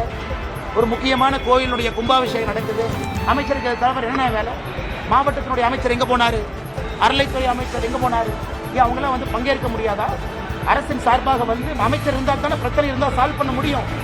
அதனால் நிச்சயமாக இந்த வெக்கங்கட்ட செயலை பாரதிய ஜனதா கட்சி கண்டிக்கின்றோம். அதனால் அமைச்சர் சேகர் பாபு அவர்கள் இதே போலதான் கொஞ்ச நாளைக்கு முன்னாடி இங்க குறும் பண்ணாருங்க. எங்கன்னு திருச்சியில ஸ்ரீரங்கம் கோயில், அங்கேயும் அவருடைய குடும்பம் இதே மாதிரி வந்து சொர்க்கவாசல் திறக்கிற அன்னைக்கு பிரச்சனை பண்ணி டோக்கன்ல வந்த பப்ளிக் எல்லாம் தள்ளி பெரிய பிரச்சனை ஆச்சு. அதனால் சேகர்பாபு அவருடைய செயல் தொடர்ந்து அத்துமீறி கொண்டிருக்கின்றார். இதை முருகபெருமான பார்த்துக்கிட்டு இருக்காரு. தக்க நேரத்தில் பனிஷ்மெண்ட் கொடுப்பாரு நம்புறோம். செய்திகளை உடனுக்குடன் தெரிந்து கொள்ள டைம்ஸ் ஆஃப் 3 நியூஸ் சேனலை சப்ஸ்கிரைப் பண்ணுங்கள். 1 கோடி பேர் 1 கோடி ஒப்பீனியன் இந்த வஃப் ஜேபிசிக்கு மட்டுமே, ஜாயிண்ட் பார்லிமெண்டரி கமிட்டிக்கு இந்த வஃப் சட்டம் 2025 அமெண்ட்மெண்ட் சட்டத்திற்கு 1 கோடி ஒப்பீனியன் கொடுத்துருக்காங்க. அதையெல்லாம் கருத்தில் ஏற்றுக்கிட்டு ஜேபிசி 13 அமெண்ட்மெண்ட் ஒரிஜினலாக நம்முடைய மத்திய அரசு என்ன ப்ரப்போஸ் பண்ணியிருந்தாங்க அதில் 13 மாற்றங்களை கொண்டு வந்து லோக்சபா ராஜ்யசபா இரண்டிலும் கூட அது வெற்றிகரமாக நிறைவேறியிருக்கிறது. இதை பாரதிய ஜனதா கட்சி தமிழ்நாடு நாங்கள் இதை வரவேற்கின்றோம். குறிப்பாக நம்முடைய இஸ்லாமிய சொந்தங்களுக்கு, அதிலும் இஸ்லாமிய மதத்தில் இருக்கக்கூடிய ஏழை இஸ்லாமிய சொந்தங்களுக்கு இது ஒரு பெரிய வரப்பிரசாதமாக நாங்கள் பார்க்கின்றோம். ஏன்னா நிறைய தமிழகத்தில் அரசியல் கட்சிகள் குழப்பத்தை ஏற்படுத்துறாங்க. வழக்கம் போல சில அரசியல் கட்சிகள் போராட்டம் எல்லாம் பண்றாங்க. அதனால் இந்த சட்டத்தை பற்றி கொஞ்சம் தெளிவாக எடுத்துரைக்க வேண்டியது எங்களுடைய கடமையாக இந்த நேரத்தில் நாங்கள் கருதுகின்றோம். அன்பு சொந்தங்களே, நம்முடைய சுதந்திரத்திற்கு முன்பு 1947க்கு முன்பு இந்த வஃப் அப்படிங்கிறது என்னன்னாங்க, ஒரு இஸ்லாமியர் மதத்தின் மீது நம்பிக்கை இருக்கிறவர் ஒரு சொத்தை அவர் அதை சேரிட்டிக்காக, அந்த சொத்தின் மூலம் வரக்கூடிய வருமானம் நல்ல ஒரு காரியங்களுக்காக பயன்படுத்தப்பட வேண்டும் என்று அளிக்கக்கூடிய ஒரு சொத்தினுடைய பெயர் தான் வஃப். அதை பராமரிக்கக்கூடியதுக்கு தான் மத்திய அரசு மாநில அரசு இன்வால்வ் ஆகும். சுதந்திரத்திற்கு முன்பு 1947க்கு முன்பு 1913 பிரிட்டிஷ் அரசு முதலாக இதை பராமரிப்பதற்காக ஒரு சட்டத்தை கொண்டு வர்றாங்க. Musalman Waqf validating act 1913. 23ல ஒரு மாற்றம் கொண்டு வர்றாங்க. 1923 1930 ஒரு மாற்றம் கொண்டு வர்றாங்க. ஆனா சுதந்திரத்திற்கு பிறகுதான் முறையான ஒரு சட்டம் வஃப் ஆக்ட் 1954 1954 முறையான ஒரு சட்டம். ஒரு மாநிலத்தில் வஃப் போர்டு, ஒரு மாநிலத்தில் இந்த சொத்தை பராமரிப்பதற்காக ஒரு போர்டு வேண்டும். மத்திய அரசு சென்ட்ரல் வஃப் கவுன்சில், அதாவது மாநிலத்தில் இருக்கக்கூடிய வஃப் போர்டு எல்லாம் பராமரிப்பதற்கு ஒரு கவுன்சில் வேணும், சென்ட்ரல் கவுன்சில். இதெல்லாம் 1954 வரை. சின்ன சின்ன மாற்றங்கள் தொடர்ச்சியாக நடக்குது. பெரிய மாற்றம் 1995 வஃப் ஆக்ட் 1995. 95ல் ஒரு பெரிய மாற்றத்தை கொண்டு வர்றாங்க. என்ன மாற்றம்னா ட்ரிபியூனல்ஸ் கொண்டு வர்றாங்க. ஒரு பிரச்சனை இருந்தா யாரு சால்வ் பண்ணுவா, ட்ரிபியூனல் எப்படி இருக்கணும், ஒரு சொத்து வஃப் சொத்தா இல்லையான்னு எப்படி முடிவு பண்றது, இதெல்லாம் 95. காங்கிரஸ் ஆட்சி முடியும் தருவாயில 2013ல் ஒரு பெரிய மாற்றத்தை கொண்டு வர்றாங்க. அதாவது 95 சட்டத்துக்கு 2013ல் கொஞ்சம் அமெண்ட்மெண்ட்ஸ் கொண்டு வர்றாங்க. இன்னைக்கு 12 ஆண்டுகள் கழித்து மறுபடியும் அந்த 95 சட்டத்தில் 2013ல் கொண்டு வந்த மாற்றங்கள் அதனுடைய சார்ந்து இன்னைக்கு 2025ல் மாற்றங்களோடு வஃப் ஆக்ட் 2025 நிறைவேற்றியது. இதுல என்ன புதுசு? எதற்காக எதிர்க்கட்சி நண்பர்கள் சில பேர் தமிழகத்தில் குற்றம் சுமத்துறாங்க. 1913 2013 வரை மொத்தமாக இந்தியால வஃப் போர்டு அவங்களுக்கு கீழே இருந்த சொத்து 18 லட்சம் ஏக்கர். 1913 2013 வரை 18 லட்சம் ஏக்கர். 2013 2025 வரைக்கும் புதிதாக 21 லட்சம் ஏக்கர் ஆட் ஆயிருக்கு. அப்ப கணக்கு போட்டு பாருங்க. அப்ப மொத்தமாக இன்னைக்கு இந்தியால வஃப் போர்டு கீழ் இருக்கக்கூடிய சொத்துக்கள் 39 லட்சம் ஏக்கர். இந்தியால அதிகப்படி அவங்க கையில தான் இருக்கு. ரயில்வேஸ், மத்திய அரசு கீழ் இருக்கக்கூடிய ரயில்வே, வஃப் போர்டு இவங்கிட்ட தான் ஒரு தனி நபர் அப்படிங்கிற அமைப்பாக நீங்க பாத்தீங்கன்னா அதிகமான சொத்துக்கள் 39 லட்சம் ஏக்கர். இதுல ஆச்சரியம் என்னன்னா கடந்த 12 ஆண்டுகள்ல மட்டுமே 21 லட்சம் ஏக்கர் ஆட் ஆயிருக்கு. நிறைய குழப்பங்கள். உதாரணத்துக்கு தமிழகத்தில் திருச்செந்துறை ஒரு ஊரே வஃப்ல சேர்ந்துச்சு, கோவில் நலங்கள் சேர்ந்துருச்சு. மக்களுக்கு ஒரே குழப்பம், என் தனிப்பட்ட சொந்த கூட வஃப்னு எடுத்துக்கிறாங்க. இந்த குழப்பத்திற்கு ஒரு தீர்வு கொடுக்க வேண்டிய கடமை மத்திய அரசுக்கு இருக்கு. அதனால இந்த சட்டத்துல ஒரு தீர்வு நம்ம கொடுத்திருக்கோம். யார் ஒரு சொத்தை வஃப் போர்டு சொத்துன்னு சொல்ல முடியும்? ஒரு அரசாங்க சொத்தை வஃப் போர்டு இதனால எடுத்துக்க முடியும். இந்த அமெண்ட்மெண்ட் கொண்டு வர வரைக்கும் அரசாங்கத்தினுடைய சொத்தை செக்ஷன் 40 படி வக்ஃப் போர்டு அவங்க ப்ராப்பர்ட்டியா டிக்ளேர் பண்ணாங்கன்னா வேறக்கு தீர்வே இல்லை. இன்னைக்கு அதை மாத்தி இருக்கு.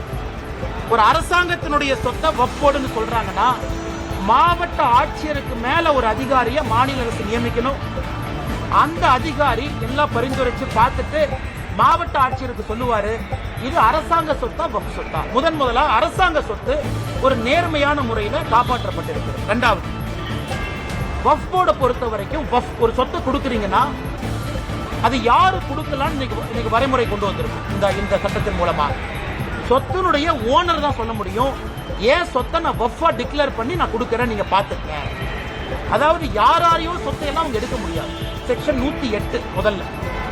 செக்ஷன் 108 எப்படி இருந்துச்சுன்னா, அந்த ட்ரிபியூனலுக்கு உச்சகட்சமான அதிகாரம். அந்த ட்ரிபியூனல் முடிவு பண்ணிருச்சுன்னா நீங்களும் நானும் அவங்க ரெஜிஸ்டர் ஆபீஸ்க்கு அனுப்பிடுவாங்க, இந்த சொத்து வக்ஃப் போர்டு சொத்துன்னு. நீங்கள் நானும் தலைகீழா நின்று தண்ணி குடிச்சா கூட அந்த சொத்தை மாற்ற முடியாது. இன்னைக்கு அதுக்கு ஒரு தீர்வு. இஸ்லாம் மதத்தை பொறுத்தவரை ஷியா சுன்னி அப்படின்னு மட்டும் இருந்துச்சு. அந்த இஸ்லாம் மதத்துக்குள்ள இருக்கக்கூடிய உட்பிரிவு ஷியா சுன்னி மட்டும் இன்னைக்கு வக்ஃப் போர்டுல இருந்தாங்க. நாம் இன்னைக்கு அதை எக்ஸ்பேண்ட் பண்ணி அகா கான் அப்படின்னு ஒரு சமுதாயத்தை கொண்டு வந்திருக்கோம், போரா சமுதாயத்தை கொண்டு வந்திருக்கோம். இஸ்லாம் சமுதாயத்துல பின்தங்கி இருக்கக்கூடிய சமுதாயம் அகா கான் சமுதாயமாக இருக்கட்டும், போரா முஸ்லீமா இருக்கட்டும், அவர்களுடைய பெயரை முதல்ல சட்டத்துல பயன்படுத்தி அவர்களும் இதுல நிர்வகிக்கக்கூடிய தன்மை இருக்கு. தமிழ்நாடு முதலமைச்சர் உட்பட நிறைய பொய் சொல்றாங்க. ஐயோ, அதாவது ஒரு வக்ஃப் போர்டுக்குள்ள எப்படி இஸ்லாமியர் இல்லாதவங்களை கொண்டு வரலாம்? இந்தியாவை பொறுத்தவரை நாம் தெளிவாக இருக்கின்றோம். வக்ஃப் போர்டு என்பது இஸ்லாம் மதம் மட்டும் இருக்கக்கூடியவர்கள் வக்ஃப் போர்டு அல்ல. முட்டாவாளின்னு சொல்றோம். அதாவது அந்த வக்ஃபுடைய சொத்தை நிர்வகிக்கக்கூடியவர் இஸ்லாமியரா இருக்கும், அதுல எந்த மாற்று கருத்து இல்லை. ஆனா அதை கண்காணிக்கக்கூடிய போர்டு ஸ்டேட் வக்ஃப் போர்டு, அதுல எல்லாம் இஸ்லாமியராக இருக்க வேண்டிய அவசியம் இல்லை. காரணம், அது சேரிட்டிஸ் ஆக்ட் கீழே வருது. ஒரு சேரிட்டி கமிஷனர் எந்த மதமாக இருக்கலாம். அதே போல வக்ஃப் போர்டை பொறுத்த வரைக்கும் இந்த சட்டத்துல நான் இஸ்லாமியர்கள், இஸ்லாம் மதத்தை சாராதவங்க அட்வொகேட்டா இருக்கிறாங்க, ஒரு சகோதரியா இருக்கிறாங்க, ஒரு எக்ஸ்பர்ட்டா இருக்கிறாங்க, ஒரு சுப்ரீம் கோர்ட் லாயரா இருக்கிறாங்க, சட்டத்தை பத்தி தெரியும், அவங்க எல்லாம் இன்னைக்கு வர முடியும். இதை வேண்டுமென்றே தமிழகத்தில் திமுக போன்ற சில கட்சிகள் ஐயோ இஸ்லாம் மதத்தை சாராதவங்க எல்லாம் கொண்டு வர்றாங்க, அது கிடையாது. அதே போல சென்ட்ரல் வக்ஃப் கவுன்சில் அவங்க வேலை மாநிலத்தில் இருக்கக்கூடிய வக்ஃப் போர்டை மேனேஜ் பண்றது. அதிலும் இஸ்லாம் மதத்தை சாராதவங்க இருக்கலாம், எந்த தப்பு இல்லை. ஆனா முட்டாவாளி இஸ்லாம் தான், ஏன்னா அவங்க தான் இந்த வக்ஃப் சொத்தை நிர்வகிக்கக்கூடிய தன்மை இருக்கு. அப்படி இருக்கும் பொழுது இது கிறிஸ்தவ சகோதர சகோதரிகள் பெருசா பாராட்டி இருக்காங்க. காரணம் என்னன்னா, அவங்களுக்கு ஒரு பெரிய வரப்பிரசாதம் செக்ஷன் 40, செக்ஷன் 108 ரெண்டுமே இன்னைக்கு ரிமூவ் பண்ணிருக்கு. ஒரு கிறிஸ்தவ சர்ச்சினுடைய சொத்துக்களை இன்னைக்கு வக்ஃப் போர்டு அவங்களுடைய சொத்துன்னு பல இடத்துல எடுத்திருக்காங்க.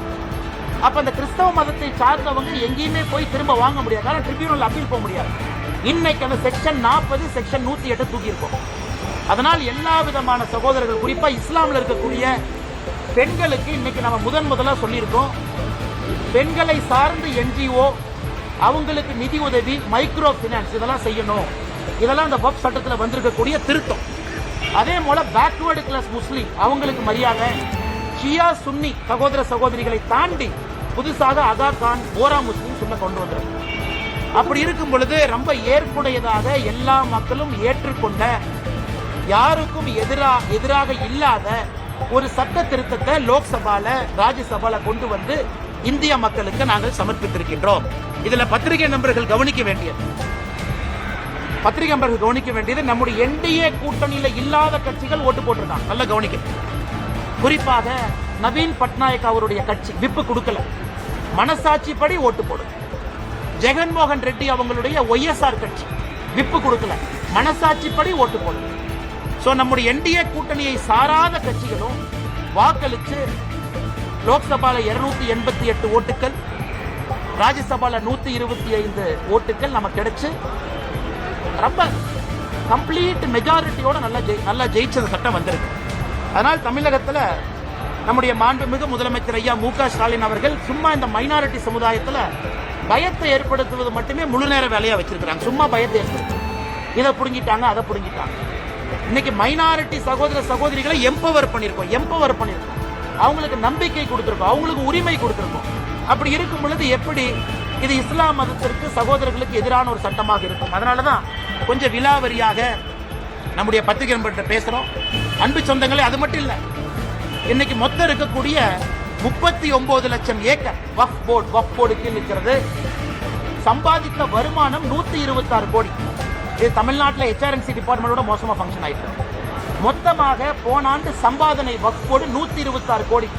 சச்சர் கமிட்டி மன்மோகன் சிங் ஐயா போடும்போது என்ன சொன்னாங்கன்னா, ஒரு வக்ஃப் போர்டை முறையாக நிர்வாகம் செஞ்சா 10,000 கோடி ரூபாய் சம்பாதிக்க முடியும்.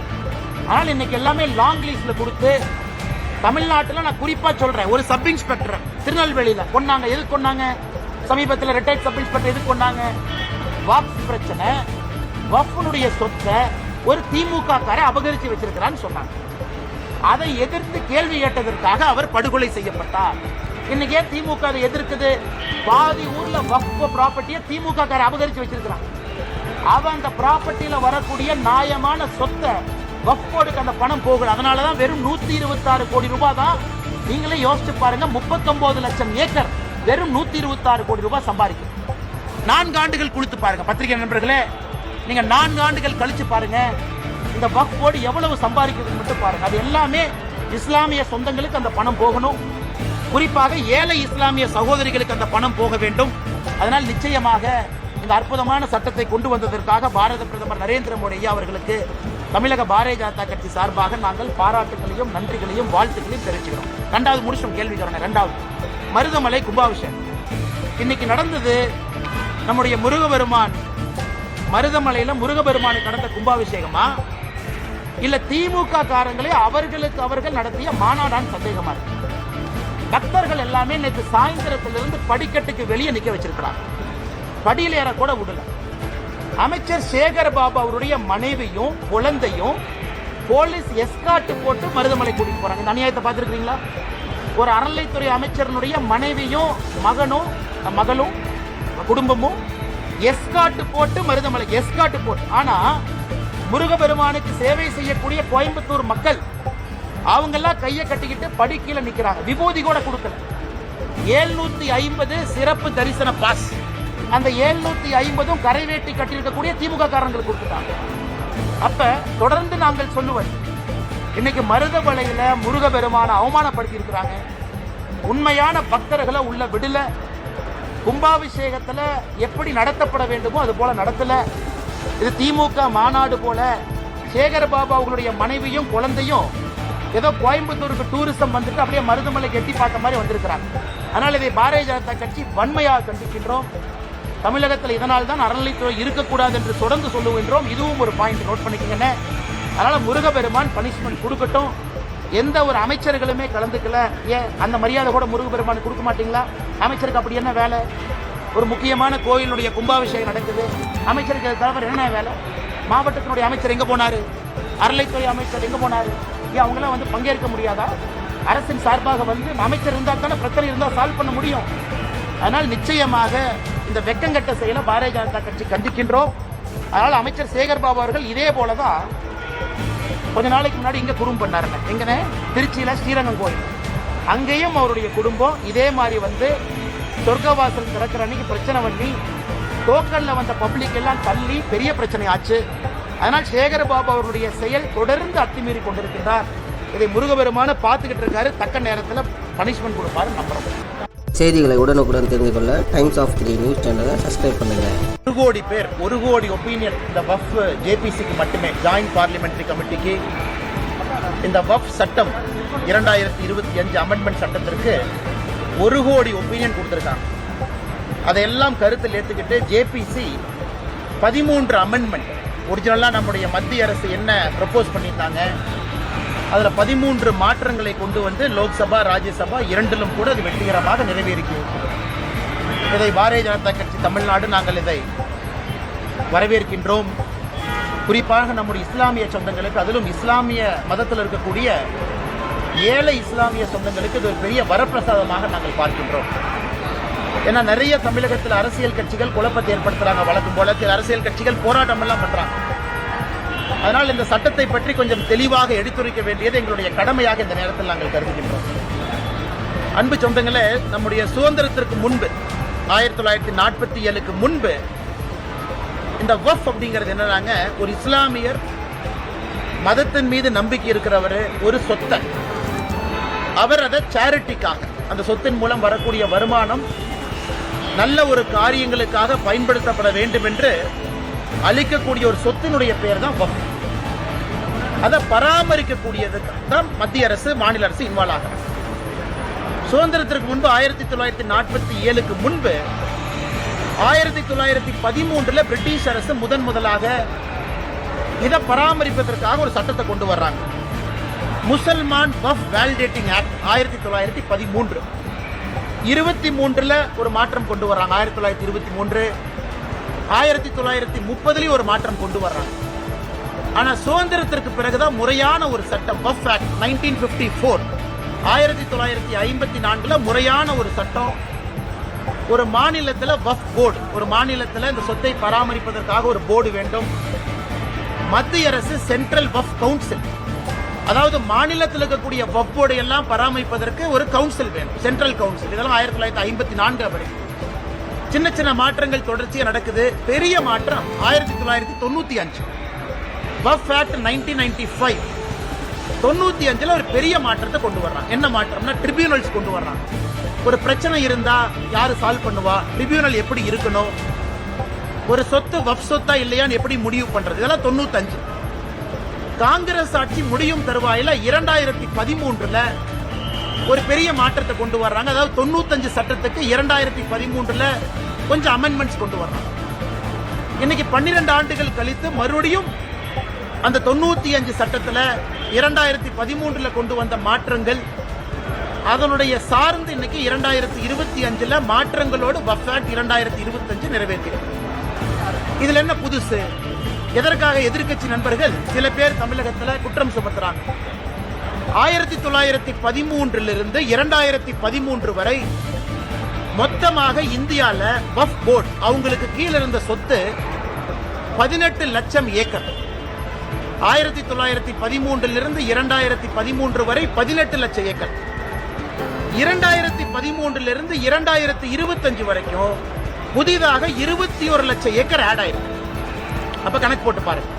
அப்ப மொத்தமாக இன்னைக்கு இந்தியால வக்ஃப் போர்டு கீழ் இருக்கக்கூடிய சொத்துக்கள் 39 லட்சம் ஏக்கர். இந்தியால அதிகப்படியா உங்க கையில தான் இருக்கு. ரயில்வேஸ், மத்திய அரசு கீழ் இருக்கக்கூடிய ரயில்வே, வக்ஃப் போர்டு இவங்கிட்ட தான் ஒரு தனி நபர் அப்படிங்கிற அமைப்பாக நீங்க பாத்தீங்கன்னா அதிகமான சொத்துக்கள் 39 லட்சம் ஏக்கர். இதுல ஆச்சரியம் என்னன்னா கடந்த 12 ஆண்டுகள்ல மட்டுமே 21 லட்சம் ஏக்கர் ஆட் ஆயிருக்கு. நிறைய குழப்பங்கள். உதாரணத்துக்கு தமிழகத்தில் திருச்செந்துறை ஒரு ஊரே வக்ஃப்ல சேர்ந்துச்சு, கோவில் நலங்கள் சேர்ந்துருச்சு. மக்களுக்கு ஒரே குழப்பம், என் தனிப்பட்ட சொத்தை கூட வக்ஃப்னு எடுத்துக்கிறாங்க. இந்த குழப்பத்திற்கு ஒரு தீர்வு கொடுக்க வேண்டிய கடமை மத்திய அரசுக்கு இருக்கு. அதனால இந்த சட்டத்தில் ஒரு தீர்வு நம்ம கொடுத்திருக்கோம். யார் ஒரு சொத்தை வக்ஃப் போர்டு சொத்துன்னு சொல்ல முடியும்? ஒரு அரசாங்க சொத்தை வக்ஃப் போர்டு இதனால எடுத்துக்க முடியும். இந்த அமெண்ட்மெண்ட் கொண்டு வர வரைக்கும் அரசாங்கத்தினுடைய சொத்தை செக்ஷன் 40 படி வக்ஃப் போர்டு அவங்க ப்ராப்பர்ட்டியா டிக்ளேர் பண்ணாங்கன்னா வேற தீர்வே இல்லை. இன்னைக்கு அதை மாத்தி இருக்கும். ஒரு அரசாங்கத்தினுடைய சொத்தை வக்ஃப் போர்டுன்னு சொல்றாங்கன்னா மாவட்ட ஆட்சியருக்கு மேல ஒரு அதிகாரியை மாநில அரசு நியமிக்கணும்.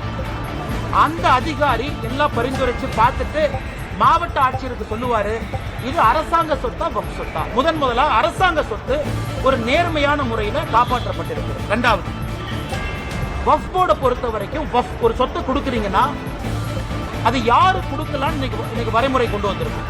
இந்த சட்டத்தின் மூலமா சொத்தினுடைய ஓனர் தான் சொல்ல முடியும். ஏன் சொத்தை நான் வக்ஃபா டிக்ளேர் பண்ணி நான் கொடுக்கறேன், நீங்க பாத்துக்கங்க. அதாவது யாரையும் சொத்தை எல்லாம் அவங்க எடுக்க முடியாது. செக்ஷன் 108 முதல்ல. செக்ஷன் 108 எப்படி இருந்துச்சுன்னா அந்த ட்ரிபியூனலுக்கு உச்சகட்சமான அதிகாரம். அந்த ட்ரிபியூனல் முடிவு பண்ணிருச்சுன்னா நீங்களும் நானும் அவங்க ரெஜிஸ்டர் ஆபீஸ்க்கு அனுப்பிடுவாங்க. இந்த சொத்து வக்ஃப் போர்டு சொத்துன்னு நீங்கள் நானும் தலைகீழா நின்று தண்ணி குடிச்சா கூட அந்த சொத்தை மாற்ற முடியாது. இன்னைக்கு அதுக்கு ஒரு தீர்வு. இஸ்லாம் மதத்தை பொறுத்தவரை ஷியா சுன்னி அப்படின்னு மட்டும் இருந்துச்சு. அந்த இஸ்லாம் மதத்துக்குள்ள இருக்கக்கூடிய உட்பிரிவு ஷியா சுன்னி மட்டும் இன்னைக்கு வக்ஃப் போர்டுல இருந்தாங்க. நாம் இன்னைக்கு அதை எக்ஸ்பேண்ட் பண்ணி அகா கான் அப்படின்னு ஒரு சமுதாயத்தை கொண்டு வந்திருக்கோம். போரா சமுதாயத்தை கொண்டு வந்திருக்கோம். இஸ்லாம் சமுதாயத்துல பின்தங்கி இருக்கக்கூடிய சமுதாயம் அகா கான் சமுதாயமாக இருக்கட்டும், போரா முஸ்லீமா இருக்கட்டும், அவர்களுடைய பெயரை முதல்ல சட்டத்தில் பயன்படுத்தி அவர்களும் இதுல நிர்வாகிக்கக்கூடிய தன்மை இருக்கு. தமிழ்நாடு முதலமைச்சர் உட்பட நிறைய பொய் சொல்றாங்க. ஐயோ, அதாவது ஒரு வக்ஃப் போர்டுக்குள்ள எப்படி இஸ்லாமியர் இல்லாதவங்களை கொண்டு வரலாம்? இந்தியாவை பொறுத்தவரை நாம் தெளிவாக இருக்கின்றோம். வக்ஃப் போர்டு என்பது இஸ்லாம் மதம் மட்டும் இருக்கக்கூடியவர்கள் வக்ஃப் போர்டு அல்ல. முட்டாவாளின்னு சொல்றோம். அதாவது இந்த வஃப்னுடைய சொத்தை நிர்வகிக்கக்கூடியவர் இஸ்லாமியரா இருக்கணும், அதுல எந்த மாற்று கருத்து இல்லை. ஆனா அதை கண்காணிக்கக்கூடிய போர்டு, ஸ்டேட் வஃப் போர்டு, அதுல எல்லாம் இஸ்லாமியராக இருக்க வேண்டிய அவசியம் இல்லை. காரணம், அது சேரிட்டிஸ் ஆக்ட் கீழே வருது. ஒரு சேரிட்டி கமிஷனர் எந்த மதமாக இருக்கலாம். அதே போல வஃப் போர்டை பொறுத்த வரைக்கும் இந்த சட்டத்துல நான் இஸ்லாமியர்கள், இஸ்லாம் மதத்தை சாராதவங்க அட்வொகேட்டா இருக்கிறாங்க, ஒரு சகோதரியா இருக்கிறாங்க, ஒரு எக்ஸ்பர்ட்டா இருக்கிறாங்க, ஒரு சுப்ரீம் கோர்ட் லாயரா இருக்கிறாங்க, சட்டத்தை பத்தி தெரியும், அவங்க எல்லாம் இன்னைக்கு வர முடியும்.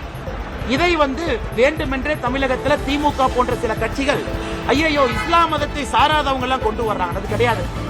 அதே போல சென்ட்ரல் வஃப் கவுன்சில், அவங்க வேலை மாநிலத்தில் இருக்கக்கூடிய வஃப் போர்டை மேனேஜ் பண்றது. அதிலும் இஸ்லாம் மதத்தை சாராதவங்க இருக்கலாம், எந்த தப்பு இல்லை. ஆனா முட்டாவாளி இஸ்லாம் தான், ஏன்னா அவங்க தான் இந்த வஃப் சொத்தை நிர்வகிக்கக்கூடிய தன்மை இருக்கு. அப்படி இருக்கும் பொழுது இது கிறிஸ்தவ சகோதர சகோதரிகள் பெருசா பாராட்டிருக்காங்க. காரணம் என்னன்னா, அவங்களுக்கு ஒரு பெரிய வரப்பிரசாதம் செக்ஷன் 40, செக்ஷன் 108 ரெண்டுமே இன்னைக்கு ரிமூவ் பண்ணிருக்கு. ஒரு கிறிஸ்தவ சர்ச்சினுடைய சொத்துக்களை இன்னைக்கு வஃப் போர்டு அவங்களுடைய சொத்துன்னு பல இடத்துல எடுத்திருக்காங்க. அப்ப அந்த கிறிஸ்தவ மதத்தை சார்ந்தவங்க எங்கேயுமே போய் திரும்ப வாங்க முடியாது, ஆனால் ட்ரிபியூனல் அப்பீல் போக முடியாது. இன்னைக்கு அந்த செக்ஷன் 40, செக்ஷன் 108 தூக்கி இருக்கும். அதனால் எல்லா விதமான சகோதரர்கள், குறிப்பா இஸ்லாமில் இருக்கக்கூடிய பெண்களுக்கு இன்னைக்கு நம்ம முதலா சொல்லியிருக்கோம், பெண்களை சார்ந்து என்ஜிஓ அவங்களுக்கு நிதி உதவி, மைக்ரோ பினான்ஸ் இதெல்லாம் செய்யணும். இதெல்லாம் அந்த வஃப் சட்டத்தில் வந்திருக்கக்கூடிய திருத்தம். அதே போல பேக்வர்டு கிளாஸ் முஸ்லீம் அவங்களுக்கு மரியாதை, ஷியா சுன்னி சகோதர சகோதரிகளை தாண்டி புதுசாக அதா கான், ஓரா முஸ்லீம் சொல்ல கொண்டு வந்திருக்கு. அப்படி இருக்கும் பொழுது ரொம்ப ஏற்புடையதாக எல்லா மக்களும் ஏற்றுக்கொண்ட, யாருக்கும் எதிராக இல்லாத ஒரு சட்ட திருத்தத்தை லோக்சபால ராஜ்யசபால கொண்டு வந்து இந்திய மக்களுக்கு நாங்கள் சமர்ப்பித்திருக்கின்றோம். இதுல பத்திரிகை நண்பர்கள் கவனிக்க வேண்டியது நம்முடைய என்டிஏ கூட்டணியில இல்லாத கட்சிகள் ஓட்டு போட்டிருக்காங்க, நல்லா கவனிக்க. குறிப்பாக நவீன் பட்நாயக் அவருடைய கட்சி விப்பு கொடுக்கல, மனசாட்சிப்படி ஓட்டு போடும். ஜெகன்மோகன் ரெட்டி அவங்களுடைய ஒய்எஸ்ஆர் கட்சி விப்பு கொடுக்கல, மனசாட்சிப்படி ஓட்டு போடும். சோ நம்முடைய என்டிஏ கூட்டணியை சாராத கட்சிகளும் வாக்களிச்சு லோக்சபால 288 ஓட்டுகள், ராஜ்யசபால 125 ஓட்டுகள் நமக்கு கிடைச்சு ரொம்ப கம்ப்ளீட் மெஜாரிட்டியோட நல்லா ஜெயிச்ச சட்டம் வந்திருக்கு. அதனால் தமிழகத்தில் நம்முடைய மாண்புமிகு முதலமைச்சர் ஐயா மு.க. ஸ்டாலின் அவர்கள் சும்மா இந்த மைனாரிட்டி சமுதாயத்தில் பயத்தை ஏற்படுத்துவது மட்டுமே முழு நேர வேலையா வச்சிருக்கிறாங்க. சும்மா பயத்தை ஏற்படுத்து, இதை புடுங்கிட்டாங்க, அதை புடுங்கிட்டாங்க. இன்னைக்கு மைனாரிட்டி சகோதர சகோதரிகளை எம்பவர் பண்ணிருக்கோம், அவங்களுக்கு நம்பிக்கை கொடுத்திருக்கோம், அவங்களுக்கு உரிமை கொடுத்திருக்கோம். அப்படி இருக்கும் பொழுது எப்படி இது இஸ்லாம் மதத்திற்கு சகோதரர்களுக்கு எதிரான ஒரு சட்டமாக இருக்கும்? அதனாலதான் கொஞ்சம் விலாவரியாக நம்முடைய பத்திரிகை நண்பர்கிட்ட பேசுறோம். அன்பு சொந்தங்களே, அது மட்டும் இல்ல, இன்னைக்கு மொத்தம் இருக்கக்கூடிய 39 லட்சம் ஏக்கர் வஃப் போர்டு கீழ் இருக்கிறது. சம்பாதித்த வருமானம் 126 கோடி. இது தமிழ்நாட்டில் HRNC டிபார்ட்மெண்டோட மோசமா ஃபங்க்ஷன் ஆயிட்டு. மொத்தமாக போன ஆண்டு சம்பாதனை வஃப் போர்டு 126 கோடி.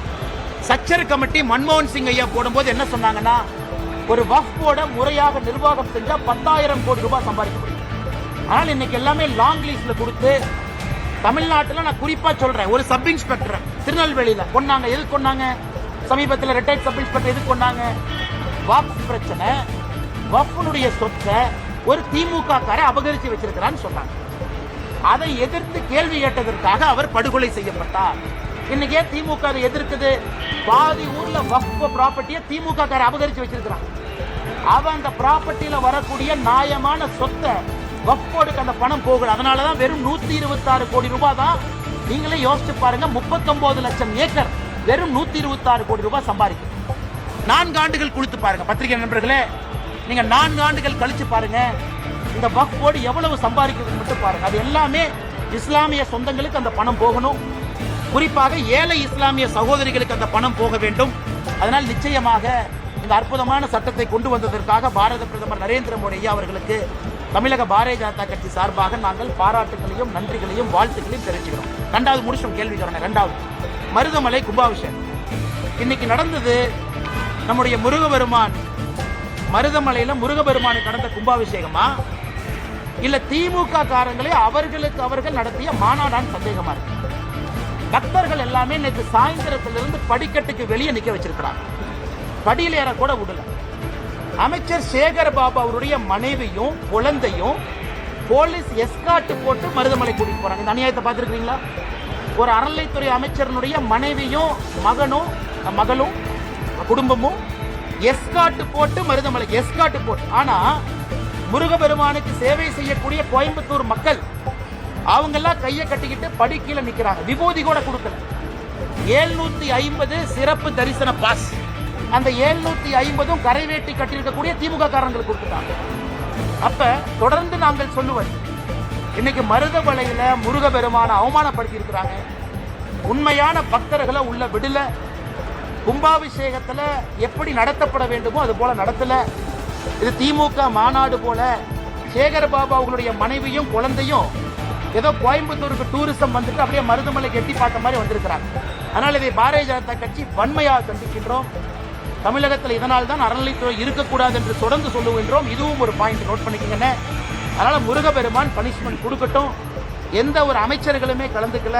ஏன் அந்த மரியாதை கூட முருகபெருமான் கொடுக்க மாட்டீங்களா? அமைச்சருக்கு அப்படி என்ன வேலை? ஒரு முக்கியமான கோயிலுடைய கும்பாபிஷேகம் நடக்குது, அமைச்சருக்கு தவிர என்ன வேலை? மாவட்டத்தினுடைய அமைச்சர் எங்க போனாரு? அறநிலைத்துறை அமைச்சர் எங்க போனாரு? ஏன் அவங்களாம் வந்து பங்கேற்க முடியாதா? அரசின் சார்பாக வந்து அமைச்சர் இருந்தால் தானே பிரச்சனை இருந்தால் சால்வ் பண்ண முடியும். அதனால் நிச்சயமாக இந்த வெக்கங்கட்ட செயலை பாரதிய ஜனதா கட்சி கண்டிக்கின்றோம். அதனால் அமைச்சர் சேகர் பாபு அவர்கள் இதே போலதான் கொஞ்ச நாளைக்கு முன்னாடி இங்க குறும்பு பண்ணாருங்க. எங்கன்னு திருச்சியில ஸ்ரீரங்கம் கோயில், அங்கேயும் அவருடைய குடும்பம் இதே மாதிரி வந்து சொர்க்கவாசல் திறக்கிற அன்னைக்கு பிரச்சனை பண்ணி டோக்கன்ல வந்த பப்ளிக் எல்லாம் தள்ளி பெரிய பிரச்சனை ஆச்சு. அதனால் சேகர் பாபு அவருடைய செயல் தொடர்ந்து அத்துமீறி கொண்டிருக்கின்றார். இதை முருகபெருமான பார்த்துக்கிட்டு இருக்காரு. தக்க நேரத்தில் பனிஷ்மெண்ட் கொடுப்பாரு நம்புறோம். செய்திகளை உடனுக்குடன் தெரிந்து கொள்ள டைம்ஸ் ஆஃப் 3 நியூஸ் சேனலை சப்ஸ்கிரைப் பண்ணுங்க. 1 கோடி பேர் 1 கோடி ஒப்பீனியன் இந்த வஃப் ஜேபிசிக்கு மட்டுமே, ஜாயிண்ட் பார்லிமெண்டரி கமிட்டிக்கு இந்த வஃப் சட்டம் 2025 அமெண்ட்மெண்ட் சட்டத்திற்கு 1 கோடி ஒப்பீனியன் கொடுத்திருக்காங்க. அதையெல்லாம் கருத்தில் ஏற்றுக்கிட்டு ஜேபிசி 13 அமெண்ட்மெண்ட் ஒரிஜினலாக நம்முடைய மத்திய அரசு என்ன ப்ரப்போஸ் பண்ணியிருந்தாங்க அதில் 13 மாற்றங்களை கொண்டு வந்து லோக்சபா ராஜ்யசபா இரண்டிலும் கூட அது வெற்றிகரமாக நிறைவேறிக்கிறது.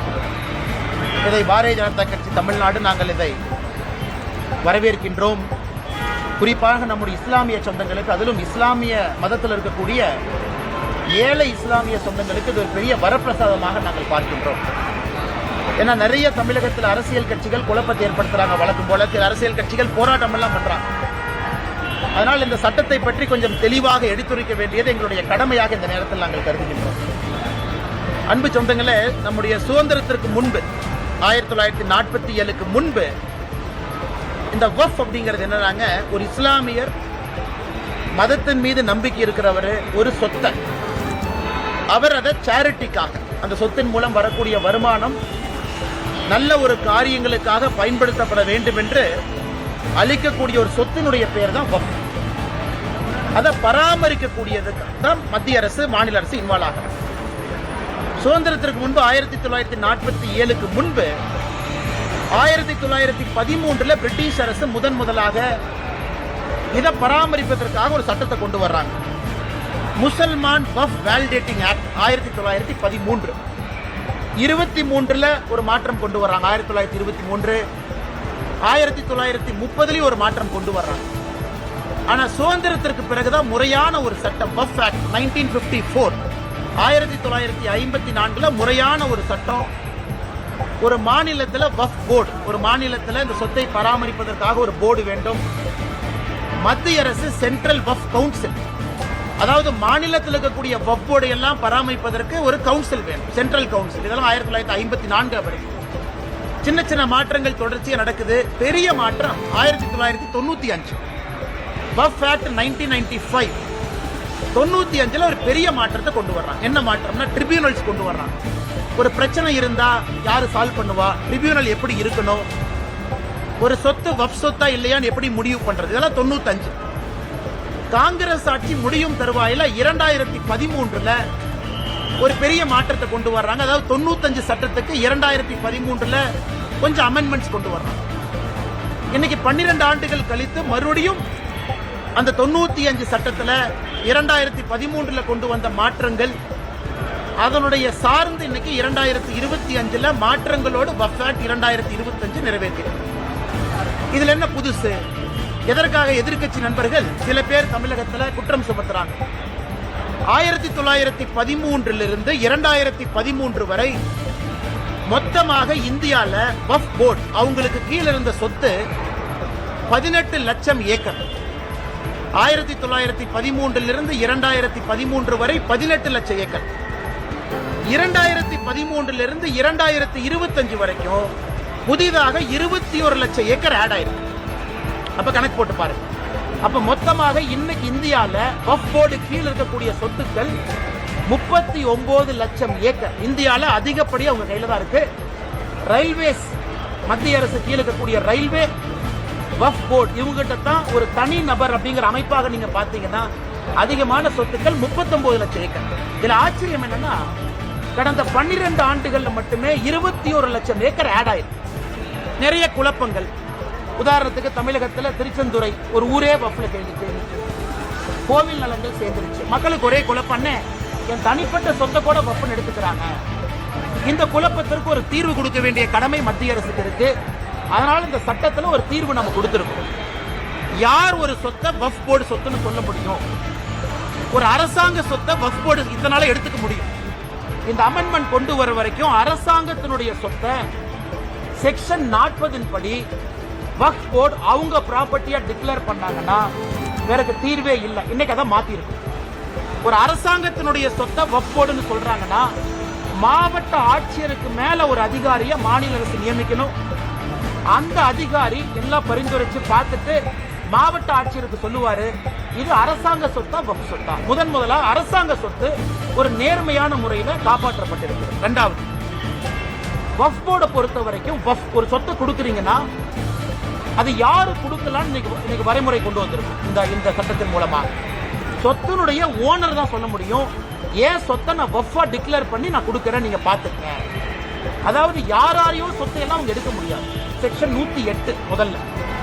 செக்ஷன் 108 எப்படி இருந்துச்சுன்னா அந்த ட்ரிபியூனலுக்கு உச்சகட்சமான அதிகாரம். அந்த ட்ரிபியூனல் முடிவு பண்ணிருச்சுன்னா நீங்களும் நானும் அவங்க ரெஜிஸ்டர் ஆபீஸ்க்கு அனுப்பிடுவாங்க. இந்த சொத்து வக்ஃப் போர்டு சொத்துன்னு நீங்கள் நானும் தலைகீழா நின்று தண்ணி குடிச்சா கூட அந்த சொத்தை மாற்ற முடியாது. இன்னைக்கு அதுக்கு ஒரு தீர்வு. இஸ்லாம் மதத்தை பொறுத்தவரை ஷியா சுன்னி அப்படின்னு மட்டும் இருந்துச்சு. அந்த இஸ்லாம் மதத்துக்குள்ள இருக்கக்கூடிய உட்பிரிவு ஷியா சுன்னி மட்டும் இன்னைக்கு வக்ஃப் போர்டுல இருந்தாங்க. நாம் இன்னைக்கு அதை எக்ஸ்பேண்ட் பண்ணி அகா கான் அப்படின்னு ஒரு சமுதாயத்தை கொண்டு வந்திருக்கோம். போரா சமுதாயத்தை கொண்டு வந்திருக்கோம். இஸ்லாம் சமுதாயத்துல பின்தங்கி இருக்கக்கூடிய சமுதாயம் அகா கான் சமுதாயமாக இருக்கட்டும், போரா முஸ்லீமா இருக்கட்டும், அவர்களுடைய பெயரை முதல்ல சட்டத்துல பயன்படுத்தி அவர்களும் இதுல நிர்வகிக்கக்கூடிய தன்மை இருக்கு. தமிழ்நாடு முதலமைச்சர் உட்பட நிறைய பொய் சொல்றாங்க. ஐயோ, அதாவது ஒரு வக்ஃப் போர்டுக்குள்ள எப்படி இஸ்லாமியர் இல்லாதவங்களை கொண்டு வரலாம்? இந்தியாவை பொறுத்தவரை நாம் தெளிவாக இருக்கின்றோம். வக்ஃப் போர்டு என்பது இஸ்லாம் மதம் மட்டும் இருக்கக்கூடியவர்கள் வக்ஃப் போர்டு அல்ல. முட்டாவாளின்னு சொல்றோம். அதாவது அந்த வக்ஃபுடைய சொத்தை நிர்வகிக்கக்கூடியவர் இஸ்லாமியரா இருக்கணும். அதுல எந்த மாற்று கருத்து இல்லை. ஆனா அதை கண்காணிக்கக்கூடிய போர்டு ஸ்டேட் வக்ஃப் போர்டு, அதுல எல்லாம் இஸ்லாமியராக இருக்க வேண்டிய அவசியம் இல்லை. காரணம், அது சேரிட்டிஸ் ஆக்ட் கீழே வருது. ஒரு சேரிட்டி கமிஷனர் எந்த மதமாக இருக்கலாம். அதே போல வக்ஃப் போர்டை பொறுத்த வரைக்கும் இந்த சட்டத்துல நான் இஸ்லாமியர்கள், இஸ்லாம் மதத்தை சாராதவங்க அட்வொகேட்டா இருக்கிறாங்க, ஒரு சகோதரியா இருக்கிறாங்க, ஒரு எக்ஸ்பர்ட்டா இருக்கிறாங்க, ஒரு சுப்ரீம் கோர்ட் லாயரா இருக்கிறாங்க, சட்டத்தை பத்தி தெரியும், அவங்க எல்லாம் இன்னைக்கு வர முடியும். இதை வேண்டுமென்றே தமிழகத்தில் திமுக போன்ற சில கட்சிகள் ஐயோ இஸ்லாம் மதத்தை சாராதவங்க எல்லாம் கொண்டு வர்றாங்க. அது கிடையாது. அதே போல சென்ட்ரல் வக்ஃப் கவுன்சில் அவங்க வேலை மாநிலத்தில் இருக்கக்கூடிய வக்ஃப் போர்டை மேனேஜ் பண்றது. அதிலும் இஸ்லாம் மதத்தை சாராதவங்க இருக்கலாம், எந்த தப்பு இல்லை. ஆனா முட்டாவாளி இஸ்லாம் தான். ஏன்னா அவங்க தான் இந்த வக்ஃப் சொத்தை நிர்வகிக்கக்கூடிய தன்மை இருக்கு. அப்படி இருக்கும் பொழுது இது கிறிஸ்தவ சகோதர சகோதரிகள் பெருசா பாராட்டி இருக்காங்க. காரணம் என்னன்னா அவங்களுக்கு ஒரு பெரிய வரப்பிரசாதம் செக்ஷன் 40 செக்ஷன் 108 ரெண்டுமே இன்னைக்கு ரிமூவ் பண்ணிருக்கு. ஒரு கிறிஸ்தவ சர்ச்சினுடைய சொத்துக்களை இன்னைக்கு வக்ஃப் போர்டு அவங்களுடைய சொத்துன்னு பல இடத்துல எடுத்திருக்காங்க. அப்ப அந்த கிறிஸ்தவ மதத்தை சார்ந்தவங்க எங்கேயுமே போய் திரும்ப வாங்க முடியாது. ஆனால் ட்ரிபியூனல் அப்பீல் போக முடியாது. இன்னைக்கு அந்த செக்ஷன் 40 செக்ஷன் 108 தூக்கி இருக்கும். அதனால் எல்லா விதமான சகோதரர்கள், குறிப்பா இஸ்லாமில் இருக்கக்கூடிய பெண்களுக்கு இன்னைக்கு நம்ம முதலா சொல்லியிருக்கோம். பெண்களை சார்ந்த என்ஜிஓ அவங்களுக்கு நிதி உதவி, மைக்ரோ பினான்ஸ் இதெல்லாம் செய்யணும். இதெல்லாம் அந்த வக்ஃப் சட்டத்தில் வந்திருக்கக்கூடிய திருத்தம். அதே போல பேக்வர்டு கிளாஸ் முஸ்லீம் அவங்களுக்கு மரியாதை, ஷியா சுன்னி சகோதர சகோதரிகளை தாண்டி புதுசாக அதா கான் போரா முஸ்லிம் சொல்ல கொண்டு வந்தார். அப்படி இருக்கும் பொழுது ரொம்ப ஏற்புடையதாக எல்லா மக்களும் ஏற்றுக்கொண்ட, யாருக்கும் எதிராக இல்லாத ஒரு சட்ட திருத்தத்தை லோக்சபால ராஜ்யசபால கொண்டு வந்து இந்திய மக்களுக்கு நாங்கள் சமர்ப்பித்திருக்கின்றோம். இதுல பத்திரிகை நண்பர்கள் கவனிக்க வேண்டியது நம்முடைய என்டிஏ கூட்டணியில இல்லாத கட்சிகள் ஓட்டு போட்டிருக்காங்க. நல்லா கவனிக்க. குறிப்பாக நவீன் பட்நாயக் அவருடைய கட்சி விப்பு கொடுக்கல, மனசாட்சிப்படி ஓட்டு போடும். ஜெகன்மோகன் ரெட்டி அவங்களுடைய ஒய்எஸ்ஆர் கட்சி விப்பு கொடுக்கல, மனசாட்சிப்படி ஓட்டு போடும். சோ நம்முடைய என்டிஏ கூட்டணியை சாராத கட்சிகளும் வாக்களிச்சு லோக்சபால 288 ஓட்டுகள், ராஜ்யசபால 125 ஓட்டுகள் நமக்கு கிடைச்சு ரொம்ப கம்ப்ளீட் மெஜாரிட்டியோட நல்லா ஜெயிச்ச சட்டம் வந்திருக்கு. அதனால் தமிழகத்துல நம்முடைய மாண்புமிகு முதலமைச்சர் ஐயா மு.க. ஸ்டாலின் அவர்கள் சும்மா இந்த மைனாரிட்டி சமுதாயத்துல பயத்தை ஏற்படுத்துவது மட்டுமே முழு நேர வேலையா வச்சிருக்காங்க. சும்மா பயத்தை ஏற்படுத்து, இதை புடுங்கிட்டாங்க, அதை புடுங்கிட்டாங்க. இன்னைக்கு மைனாரிட்டி சகோதர சகோதரிகளை எம்பவர் பண்ணிருக்கோம், அவங்களுக்கு நம்பிக்கை கொடுத்திருக்கோம், அவங்களுக்கு உரிமை கொடுத்திருக்கோம். அப்படி இருக்கும் பொழுது எப்படி இது இஸ்லாம் மதத்திற்கு சகோதரர்களுக்கு எதிரான ஒரு சட்டமாக இருக்கும்? அதனாலதான் கொஞ்சம் விலாவரியாக நம்முடைய பத்திரிகை நண்பர்கிட்ட பேசுறோம். அன்பு சொந்தங்களே, அது மட்டும் இல்ல, இன்னைக்கு மொத்தம் இருக்கக்கூடிய 39 லட்சம் ஏக்கர் வக்ஃப் போர்டு கீழ் இருக்கிறது. சம்பாதித்த வருமானம் 126 கோடி. இது தமிழ்நாட்டில் HRNC டிபார்ட்மெண்டோட மோசமா ஃபங்க்ஷன் ஆயிட்டு. மொத்தமாக போன ஆண்டு சம்பாதனை வக்ஃப் போர்டு 126 கோடி. சச்சர் கமிட்டி மன்மோகன் சிங் ஐயா போடும்போது என்ன சொன்னாங்கன்னா, ஒரு வக்ஃப் போர்டை முறையாக நிர்வாகம் செஞ்சா 10,000 கோடி ரூபாய் சம்பாதிக்க முடியும். ஆனால் இன்னைக்கு எல்லாமே லாங் லீஸ்ல கொடுத்து, தமிழ்நாட்டில் நான் குறிப்பா சொல்றேன், ஒரு சப் இன்ஸ்பெக்டர் திருநெல்வேலியில கொண்டாங்க. எது கொண்டாங்க? சமீபத்தில் ரிட்டையர்ட் சப் இன்ஸ்பெக்டர் எது கொண்டாங்க? வக்ஃப் பிரச்சனை, வக்ஃபுடைய சொத்தை ஒரு திமுக காரை அபகரிச்சு வச்சிருக்கிறான்னு சொன்னாங்க. அதை எதிர்த்து கேள்வி கேட்டதற்காக அவர் படுகொலை செய்யப்பட்டார். இன்னைக்கு திமுக அதை எதிர்க்குது. பாதி ஊர்ல வக்ஃப் ப்ராப்பர்ட்டியை திமுக காரை அபகரிச்சு வச்சிருக்கிறான். அவன் அந்த ப்ராப்பர்ட்டியில வரக்கூடிய நியாயமான சொத்தை வக்ஃப் போர்டுக்கு அந்த பணம் போகல. அதனாலதான் வெறும் 126 கோடி ரூபாய் தான். நீங்களே யோசிச்சு பாருங்க, 39 லட்சம் ஏக்கர் வெறும் 126 கோடி ரூபாய் சம்பாதிக்கும். 4 ஆண்டுகள் கொடுத்து பாருங்க பத்திரிகை நண்பர்களே, நீங்க 4 ஆண்டுகள் கழிச்சு பாருங்க இந்த வக்ஃப் போர்டு எவ்வளவு சம்பாதிக்கிறது மட்டும் பாருங்க. அது எல்லாமே இஸ்லாமிய சொந்தங்களுக்கு அந்த பணம் போகணும். குறிப்பாக ஏழை இஸ்லாமிய சகோதரிகளுக்கு அந்த பணம் போக வேண்டும். அதனால் நிச்சயமாக இந்த அற்புதமான சட்டத்தை கொண்டு வந்ததற்காக பாரத பிரதமர் நரேந்திர மோடி ஐயா அவர்களுக்கு தமிழக பாரதிய ஜனதா கட்சி சார்பாக நாங்கள் பாராட்டுகளையும் நன்றிகளையும் வாழ்த்துக்களையும் தெரிவிச்சுக்கிறோம். 2வது முடிச்சோம் கேள்விக்கான. 2வது மருதமலை கும்பாபிஷேகம் இன்னைக்கு நடந்தது. நம்முடைய முருகபெருமான் மருதமலையில முருகபெருமானுக்கு நடந்த கும்பாபிஷேகமா இல்ல திமுக காரங்களே அவர்கள் நடத்திய மாநாடான்னு சந்தேகமா இருக்கு. பக்தர்கள் எல்லாமே நேற்று சாயந்தரத்திலிருந்து படிக்கட்டுக்கு வெளியே நிக்க வச்சிருக்கிறாங்க. படியில் ஏற கூட விடல. அமைச்சர் சேகர் பாபு அவருடைய மனைவியும் குழந்தையும் போலீஸ் எஸ்கார்ட் போட்டு மருதமலை கூட்டிட்டு போறாங்க. இந்த அநியாயத்தை பார்த்திருக்கீங்களா? ஒரு அறநிலைத்துறை அமைச்சரனுடைய மனைவியும் மகளும் குடும்பமும் எஸ்கார்ட் போட்டு மருதமலை எஸ்கார்ட் போட்டு. ஆனா முருகபெருமானுக்கு சேவை செய்யக்கூடிய கோயம்புத்தூர் மக்கள் அவங்க எல்லாம் கையை கட்டிக்கிட்டு படி கீழே நிக்கிறாங்க. விபூதி கூட கொடுக்கல. 750 சிறப்பு தரிசன பாஸ். அந்த 750 கரைவேட்டி கட்டியிருக்கக்கூடிய திமுக காரங்களுக்கு கொடுத்துட்டாங்க. அப்ப தொடர்ந்து நாங்கள் சொல்லுவது, இன்னைக்கு மருதமலையில முருகபெருமான அவமானப்படுத்தி இருக்கிறாங்க. உண்மையான பக்தர்களை உள்ள விடல. கும்பாபிஷேகத்துல எப்படி நடத்தப்பட வேண்டுமோ அது போல நடத்தல. இது திமுக மாநாடு போல. சேகர் பாபு அவங்களுடைய மனைவியும் குழந்தையும் ஏதோ கோயம்புத்தூருக்கு டூரிசம் வந்துட்டு அப்படியே மருதமலைக்கு எட்டி பார்த்த மாதிரி வந்திருக்கிறாங்க. அதனால் இதை பாரதிய ஜனதா கட்சி வன்மையாக கண்டிக்கின்றோம். தமிழகத்தில் இதனால் தான் அறநிலைத்துறை இருக்கக்கூடாது என்று தொடர்ந்து சொல்லுகின்றோம். இதுவும் ஒரு பாயிண்ட் நோட் பண்ணிக்கங்க. அதனால முருகபெருமான் பனிஷ்மெண்ட் கொடுக்கட்டும். எந்த ஒரு அமைச்சர்களுமே கலந்துக்கல. ஏன் அந்த மரியாதை கூட முருகபெருமான் கொடுக்க மாட்டீங்களா? அமைச்சருக்கு அப்படி என்ன வேலை? ஒரு முக்கியமான கோயிலுடைய கும்பாபிஷேகம் நடக்குது, அமைச்சருக்கு தவிர என்ன வேலை? மாவட்டத்தினுடைய அமைச்சர் எங்க போனாரு? அறநிலைத்துறை அமைச்சர் எங்க போனாரு? ஏன் அவங்களாம் வந்து பங்கேற்க முடியாதா? அரசின் சார்பாக வந்து அமைச்சர் இருந்தால் தானே பிரச்சனை இருந்தால் சால்வ் பண்ண முடியும். அதனால் நிச்சயமாக இந்த வெக்கங்கட்ட செயலை பாரதிய ஜனதா கட்சி கண்டிக்கின்றோம். அதனால் அமைச்சர் சேகர் பாபு அவர்கள் இதே போலதான் கொஞ்ச நாளைக்கு முன்னாடி இங்க குறும் பண்ணாருங்க. எங்கன்னு? திருச்சியில ஸ்ரீரங்கம் கோயில். அங்கேயும் அவருடைய குடும்பம் இதே மாதிரி வந்து சொர்க்கவாசல் திறக்கிற அன்னைக்கு பிரச்சனை பண்ணி டோக்கன்ல வந்த பப்ளிக் எல்லாம் தள்ளி பெரிய பிரச்சனை ஆச்சு. அதனால் சேகரபாபு அவருடைய செயல் தொடர்ந்து அத்துமீறி கொண்டிருக்கின்றார். இதை முருகபெருமான பார்த்துக்கிட்டு இருக்காரு. தக்க நேரத்தில் பனிஷ்மெண்ட் கொடுப்பாரு நம்புறோம். செய்திகளை உடனுக்குடன் தெரிந்து கொள்ள டைம்ஸ் ஆஃப் 3 நியூஸ் சேனலை சப்ஸ்கிரைப் பண்ணுங்கள். 1 கோடி பேர் 1 கோடி ஒப்பீனியன் இந்த வஃப் ஜேபிசிக்கு மட்டுமே, ஜாயிண்ட் பார்லிமெண்டரி கமிட்டிக்கு இந்த வஃப் சட்டம் 2025 அமெண்ட்மெண்ட் சட்டத்திற்கு 1 கோடி ஒப்பீனியன் கொடுத்துருக்காங்க. அதையெல்லாம் கருத்தில் ஏற்றுக்கிட்டு ஜேபிசி 13 அமெண்ட்மெண்ட் ஒரிஜினலாக நம்முடைய மத்திய அரசு என்ன ப்ரப்போஸ் பண்ணியிருந்தாங்க அதில் 13 மாற்றங்களை கொண்டு வந்து லோக்சபா ராஜ்யசபா இரண்டிலும் கூட அது வெற்றிகரமாக நிறைவேறிக்கிறது. இதை பாரதிய ஜனதா கட்சி தமிழ்நாடு நாங்கள் இதை வரவேற்கின்றோம். குறிப்பாக நம்முடைய இஸ்லாமிய சொந்தங்களுக்கு, அதிலும் இஸ்லாமிய மதத்தில் இருக்கக்கூடிய ஏழை இஸ்லாமிய சொந்தங்களுக்கு இது ஒரு பெரிய வரப்பிரசாதமாக நாங்கள் பார்க்கின்றோம்.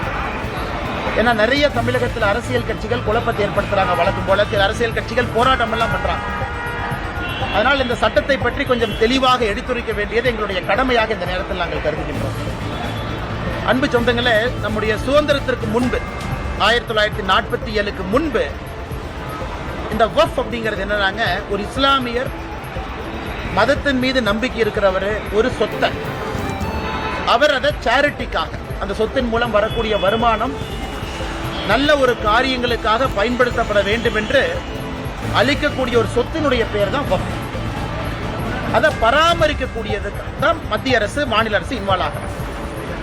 சுதந்திரத்திற்கு முன்பு 1947க்கு முன்பு 1913 பிரிட்டிஷ் அரசு முதலாக இதை பராமரிப்பதற்காக ஒரு சட்டத்தை கொண்டு வர்றாங்க. Musalman Waqf validating act 1913. 23ல ஒரு மாற்றம் கொண்டு வர்றாங்க. 1923 1930 ஒரு மாற்றம் கொண்டு வர்றாங்க. ஆனா சுதந்திரத்திற்கு பிறகுதான் முறையான ஒரு சட்டம் வஃப் ஆக்ட் 1954 1954 முறையான ஒரு சட்டம். ஒரு மாநிலத்தில் வஃப் போர்டு, ஒரு மாநிலத்தில் இந்த சொத்தை பராமரிப்பதற்காக ஒரு போர்டு வேண்டும். மத்திய அரசு சென்ட்ரல் வஃப் கவுன்சில், அதாவது மாநிலத்தில் இருக்கக்கூடிய வஃப் போர்டு எல்லாம் பராமரிப்பதற்கு ஒரு கவுன்சில் வேணும், சென்ட்ரல் கவுன்சில். இதெல்லாம் 1954 வரை சின்ன சின்ன மாற்றங்கள் தொடர்ச்சியாக நடக்குது. பெரிய மாற்றம் 1995 வஃப் ஆக்ட் 1995 95ல ஒரு பெரிய மாற்றத்தை கொண்டு வர்றாங்க. என்ன மாற்றம்னா ட்ரிபியூனல்ஸ் கொண்டு வர்றாங்க. ஒரு பிரச்சனை இருந்தா யாரு சால்வ் பண்ணுவா, ட்ரிபியூனல் எப்படி இருக்கணும், ஒரு சொத்து வஃப் சொத்தா இல்லையான்னு எப்படி முடிவு பண்றது, இதெல்லாம் 95. காங்கிரஸ் ஆட்சி முடியும் தருவாயில 2013ல ஒரு பெரிய மாற்றத்தை கொண்டு வர்றாங்க. அதாவது 95 சட்டத்துக்கு 2013ல கொஞ்சம் அமெண்ட்மெண்ட்ஸ் கொண்டு வர்றாங்க. இன்னைக்கு 12 ஆண்டுகள் கழித்து மறுபடியும் அந்த 95 சட்டத்துல 2013ல கொண்டு வந்த மாற்றங்கள் அதனுடைய சார்ந்து இன்னைக்கு 2025ல மாற்றங்களோடு வஃப் ஆக்ட் 2025 நிறைவேற்றிருக்கு. இதுல என்ன புதுசு? எதற்காக எதிர்க்கட்சி நண்பர்கள் சில பேர் தமிழகத்துல குற்றம் சுமத்துறாங்க. 1913 2013 வரை மொத்தமாக இந்தியால வஃப் போர்டு அவங்களுக்கு கீழே இருந்த சொத்து 18 லட்சம் ஏக்கர். 1913 2013 வரை 18 லட்சம் ஏக்கர். 2013 2025 வரைக்கும் புதிதாக 21 லட்சம் ஏக்கர் ஆட் ஆயிருக்கு. அப்ப கணக்கு போட்டு பாருங்க. அப்ப மொத்தமாக இன்னைக்கு இந்தியால வஃப் போர்டு கீழ் இருக்கக்கூடிய சொத்துக்கள் 39 லட்சம் ஏக்கர். இந்தியால அதிகப்படி அவங்க கையில தான் இருக்கு. ரயில்வேஸ், மத்திய அரசு கீழ் இருக்கக்கூடிய ரயில்வே, வஃப் போர்டு இவங்கிட்ட தான் ஒரு தனி நபர் அப்படிங்கிற அமைப்பாக நீங்க பாத்தீங்கன்னா அதிகமான சொத்துக்கள் 39 லட்சம் ஏக்கர். இதுல ஆச்சரியம் என்னன்னா கடந்த 12 ஆண்டுகள்ல மட்டுமே 21 லட்சம் ஏக்கர் ஆட் ஆயிருக்கு. நிறைய குழப்பங்கள். உதாரணத்துக்கு தமிழகத்தில் திருச்செந்துறை ஒரு ஊரே வஃப்ல சேர்ந்துச்சு, கோவில் நலங்கள் சேர்ந்துருச்சு. மக்களுக்கு ஒரே குழப்பம், என் தனிப்பட்ட சொத்தை கூட வஃப்னு எடுத்துக்கிறாங்க. இந்த குழப்பத்திற்கு ஒரு தீர்வு கொடுக்க வேண்டிய கடமை மத்திய அரசுக்கு இருக்கு. அதனால இந்த சட்டத்துல ஒரு தீர்வு நம்ம கொடுத்திருக்கோம். யார் ஒரு சொத்தை வஃப் போர்டு சொத்துன்னு சொல்ல முடியும்? ஒரு அரசாங்க சொத்தை வஃப் போர்டு இதனால எடுத்துக்க முடியும்.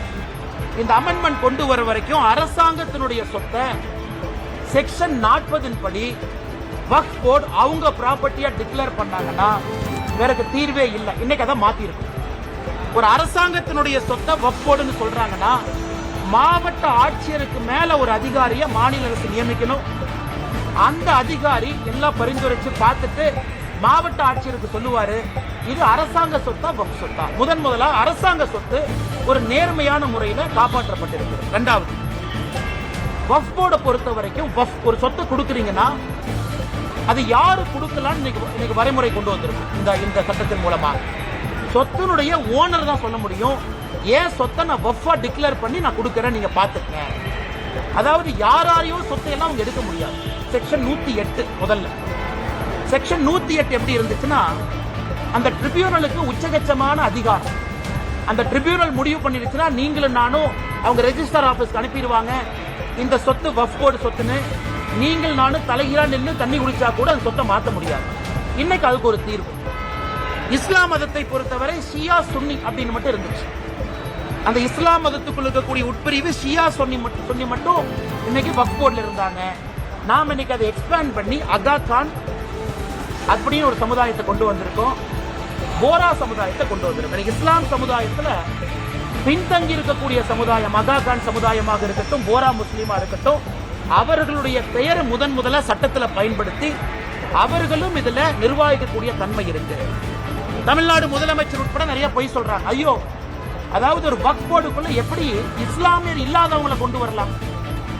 இந்தியாவை பொறுத்தவரை நாம் தெளிவாக இருக்கின்றோம். வக்ஃப் போர்டு என்பது இஸ்லாம் மதம் மட்டும் இருக்கக்கூடியவர்கள் வக்ஃப் போர்டு அல்ல. முட்டாவாளின்னு சொல்றோம். அதாவது அந்த வக்ஃபுடைய சொத்தை நிர்வகிக்கக்கூடியவர் இஸ்லாமியரா இருக்கும், அதுல எந்த மாற்று கருத்து இல்லை. ஆனா அதை கண்காணிக்கக்கூடிய போர்டு ஸ்டேட் வக்ஃப் போர்டு, அதுல எல்லாம் இஸ்லாமியராக இருக்க வேண்டிய அவசியம் இல்லை. காரணம், அது சேரிட்டிஸ் ஆக்ட் கீழே வருது. ஒரு சேரிட்டி கமிஷனர் எந்த மதமாக இருக்கலாம். அதே போல வக்ஃப் போர்டை பொறுத்த வரைக்கும் இந்த சட்டத்துல நான் இஸ்லாமியர்கள், இஸ்லாம் மதத்தை சாராதவங்க அட்வொகேட்டா இருக்கிறாங்க, ஒரு சகோதரியா இருக்கிறாங்க, ஒரு எக்ஸ்பர்ட்டா இருக்கிறாங்க, ஒரு சுப்ரீம் கோர்ட் லாயரா இருக்கிறாங்க, சட்டத்தை பத்தி தெரியும், அவங்க எல்லாம் இன்னைக்கு வர முடியும். இதை வேண்டுமென்றே தமிழகத்தில் திமுக போன்ற சில கட்சிகள் ஐயோ இஸ்லாம் மதத்தை சாராதவங்க எல்லாம் கொண்டு வர்றாங்க. அது கிடையாது. அதே போல சென்ட்ரல் வக்ஃப் கவுன்சில் அவங்க வேலை மாநிலத்தில் இருக்கக்கூடிய வக்ஃப் போர்டை மேனேஜ் பண்றது. அதிலும் இஸ்லாம் மதத்தை சாராதவங்க இருக்கலாம், எந்த தப்பு இல்லை. ஆனா முட்டாவாளி இஸ்லாம் தான். ஏன்னா அவங்க தான் இந்த வக்ஃப் சொத்தை நிர்வகிக்கக்கூடிய தன்மை இருக்கு. அப்படி இருக்கும் பொழுது இது கிறிஸ்தவ சகோதர சகோதரிகள் பெருசா பாராட்டிருக்காங்க. காரணம் என்னன்னா, அவங்களுக்கு ஒரு பெரிய வரப்பிரசாதம் செக்ஷன் 40 செக்ஷன் 108 ரெண்டுமே இன்னைக்கு ரிமூவ் பண்ணிருக்கு. ஒரு கிறிஸ்தவ சர்ச்சினுடைய சொத்துக்களை இன்னைக்கு வக்ஃப் போர்டு அவங்களுடைய சொத்துன்னு பல இடத்துல எடுத்திருக்காங்க. அப்ப அந்த கிறிஸ்தவ மதத்தை சார்ந்தவங்க எங்கேயுமே போய் திரும்ப வாங்க முடியாது, ஆனால் ட்ரிபியூனல் அப்பீல் போக முடியாது. இன்னைக்கு அந்த செக்ஷன் 40 செக்ஷன் 108 தூக்கி இருக்கும். அதனால் எல்லா விதமான சகோதரர்கள், குறிப்பா இஸ்லாமில் இருக்கக்கூடிய பெண்களுக்கு இன்னைக்கு நம்ம முதலா சொல்லியிருக்கோம், பெண்களை சார்ந்து என்ஜிஓ அவங்களுக்கு நிதி உதவி, மைக்ரோ பினான்ஸ் இதெல்லாம் செய்யணும். இதெல்லாம் அந்த வக்ஃப் சட்டத்தில் வந்திருக்கக்கூடிய திருத்தம்.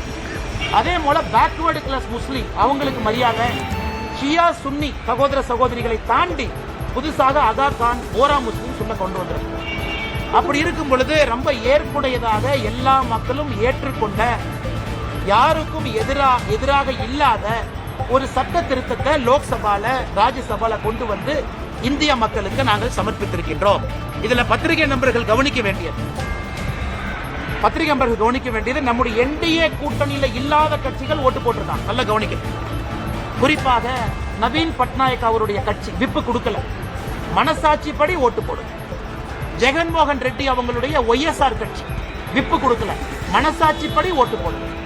சோ நம்முடைய என்டிஏ கூட்டணியை சாராத கட்சிகளும் வாக்களிச்சு லோக்சபால 288 ஓட்டுகள், ராஜ்யசபால 125 ஓட்டுகள் நமக்கு கிடைச்சு ரொம்ப கம்ப்ளீட் மெஜாரிட்டியோட நல்லா ஜெயிச்ச சட்டம் வந்திருக்கு.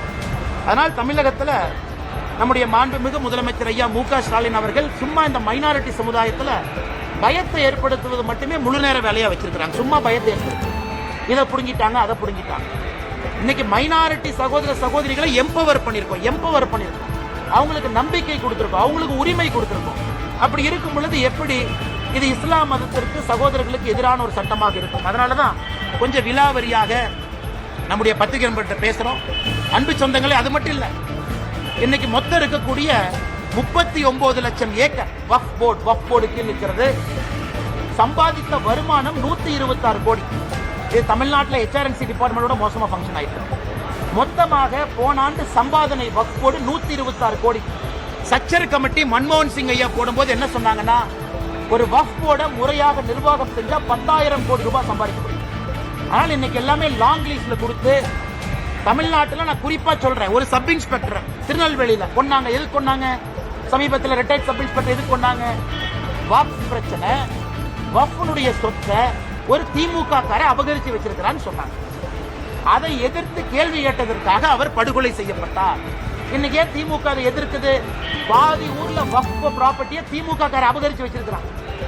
அவன் அந்த ப்ராப்பர்ட்டியில வரக்கூடிய நியாயமான சொத்தை வக்ஃப் போர்டுக்கு அந்த பணம் போகல. அதனாலதான் வெறும் 126 கோடி ரூபாய் தான். நீங்களே யோசிச்சு பாருங்க, 39 லட்சம் ஏக்கர் வெறும் 126 கோடி ரூபாய் சம்பாதிக்கும். 4 ஆண்டுகள் கொடுத்து பாருங்க பத்திரிகை நண்பர்களே, நீங்க 4 ஆண்டுகள் கழிச்சு பாருங்க இந்த வக்ஃப் போர்டு எவ்வளவு சம்பாதிக்கிறது மட்டும் பாருங்க. அது எல்லாமே இஸ்லாமிய சொந்தங்களுக்கு அந்த பணம் போகணும். குறிப்பாக ஏழை இஸ்லாமிய சகோதரிகளுக்கு அந்த பணம் போக வேண்டும். அதனால் நிச்சயமாக இந்த அற்புதமான சட்டத்தை கொண்டு வந்ததற்காக பாரத பிரதமர் நரேந்திர மோடி ஐயா அவர்களுக்கு தமிழக பாரதிய ஜனதா கட்சி சார்பாக நாங்கள் பாராட்டுகளையும் நன்றிகளையும் வாழ்த்துக்களையும் தெரிவிச்சுக்கிறோம். 2வது முடிச்சோம் கேள்வி கேட்கிறோம். 2வது மருதமலை கும்பாபிஷேகம் இன்னைக்கு நடந்தது.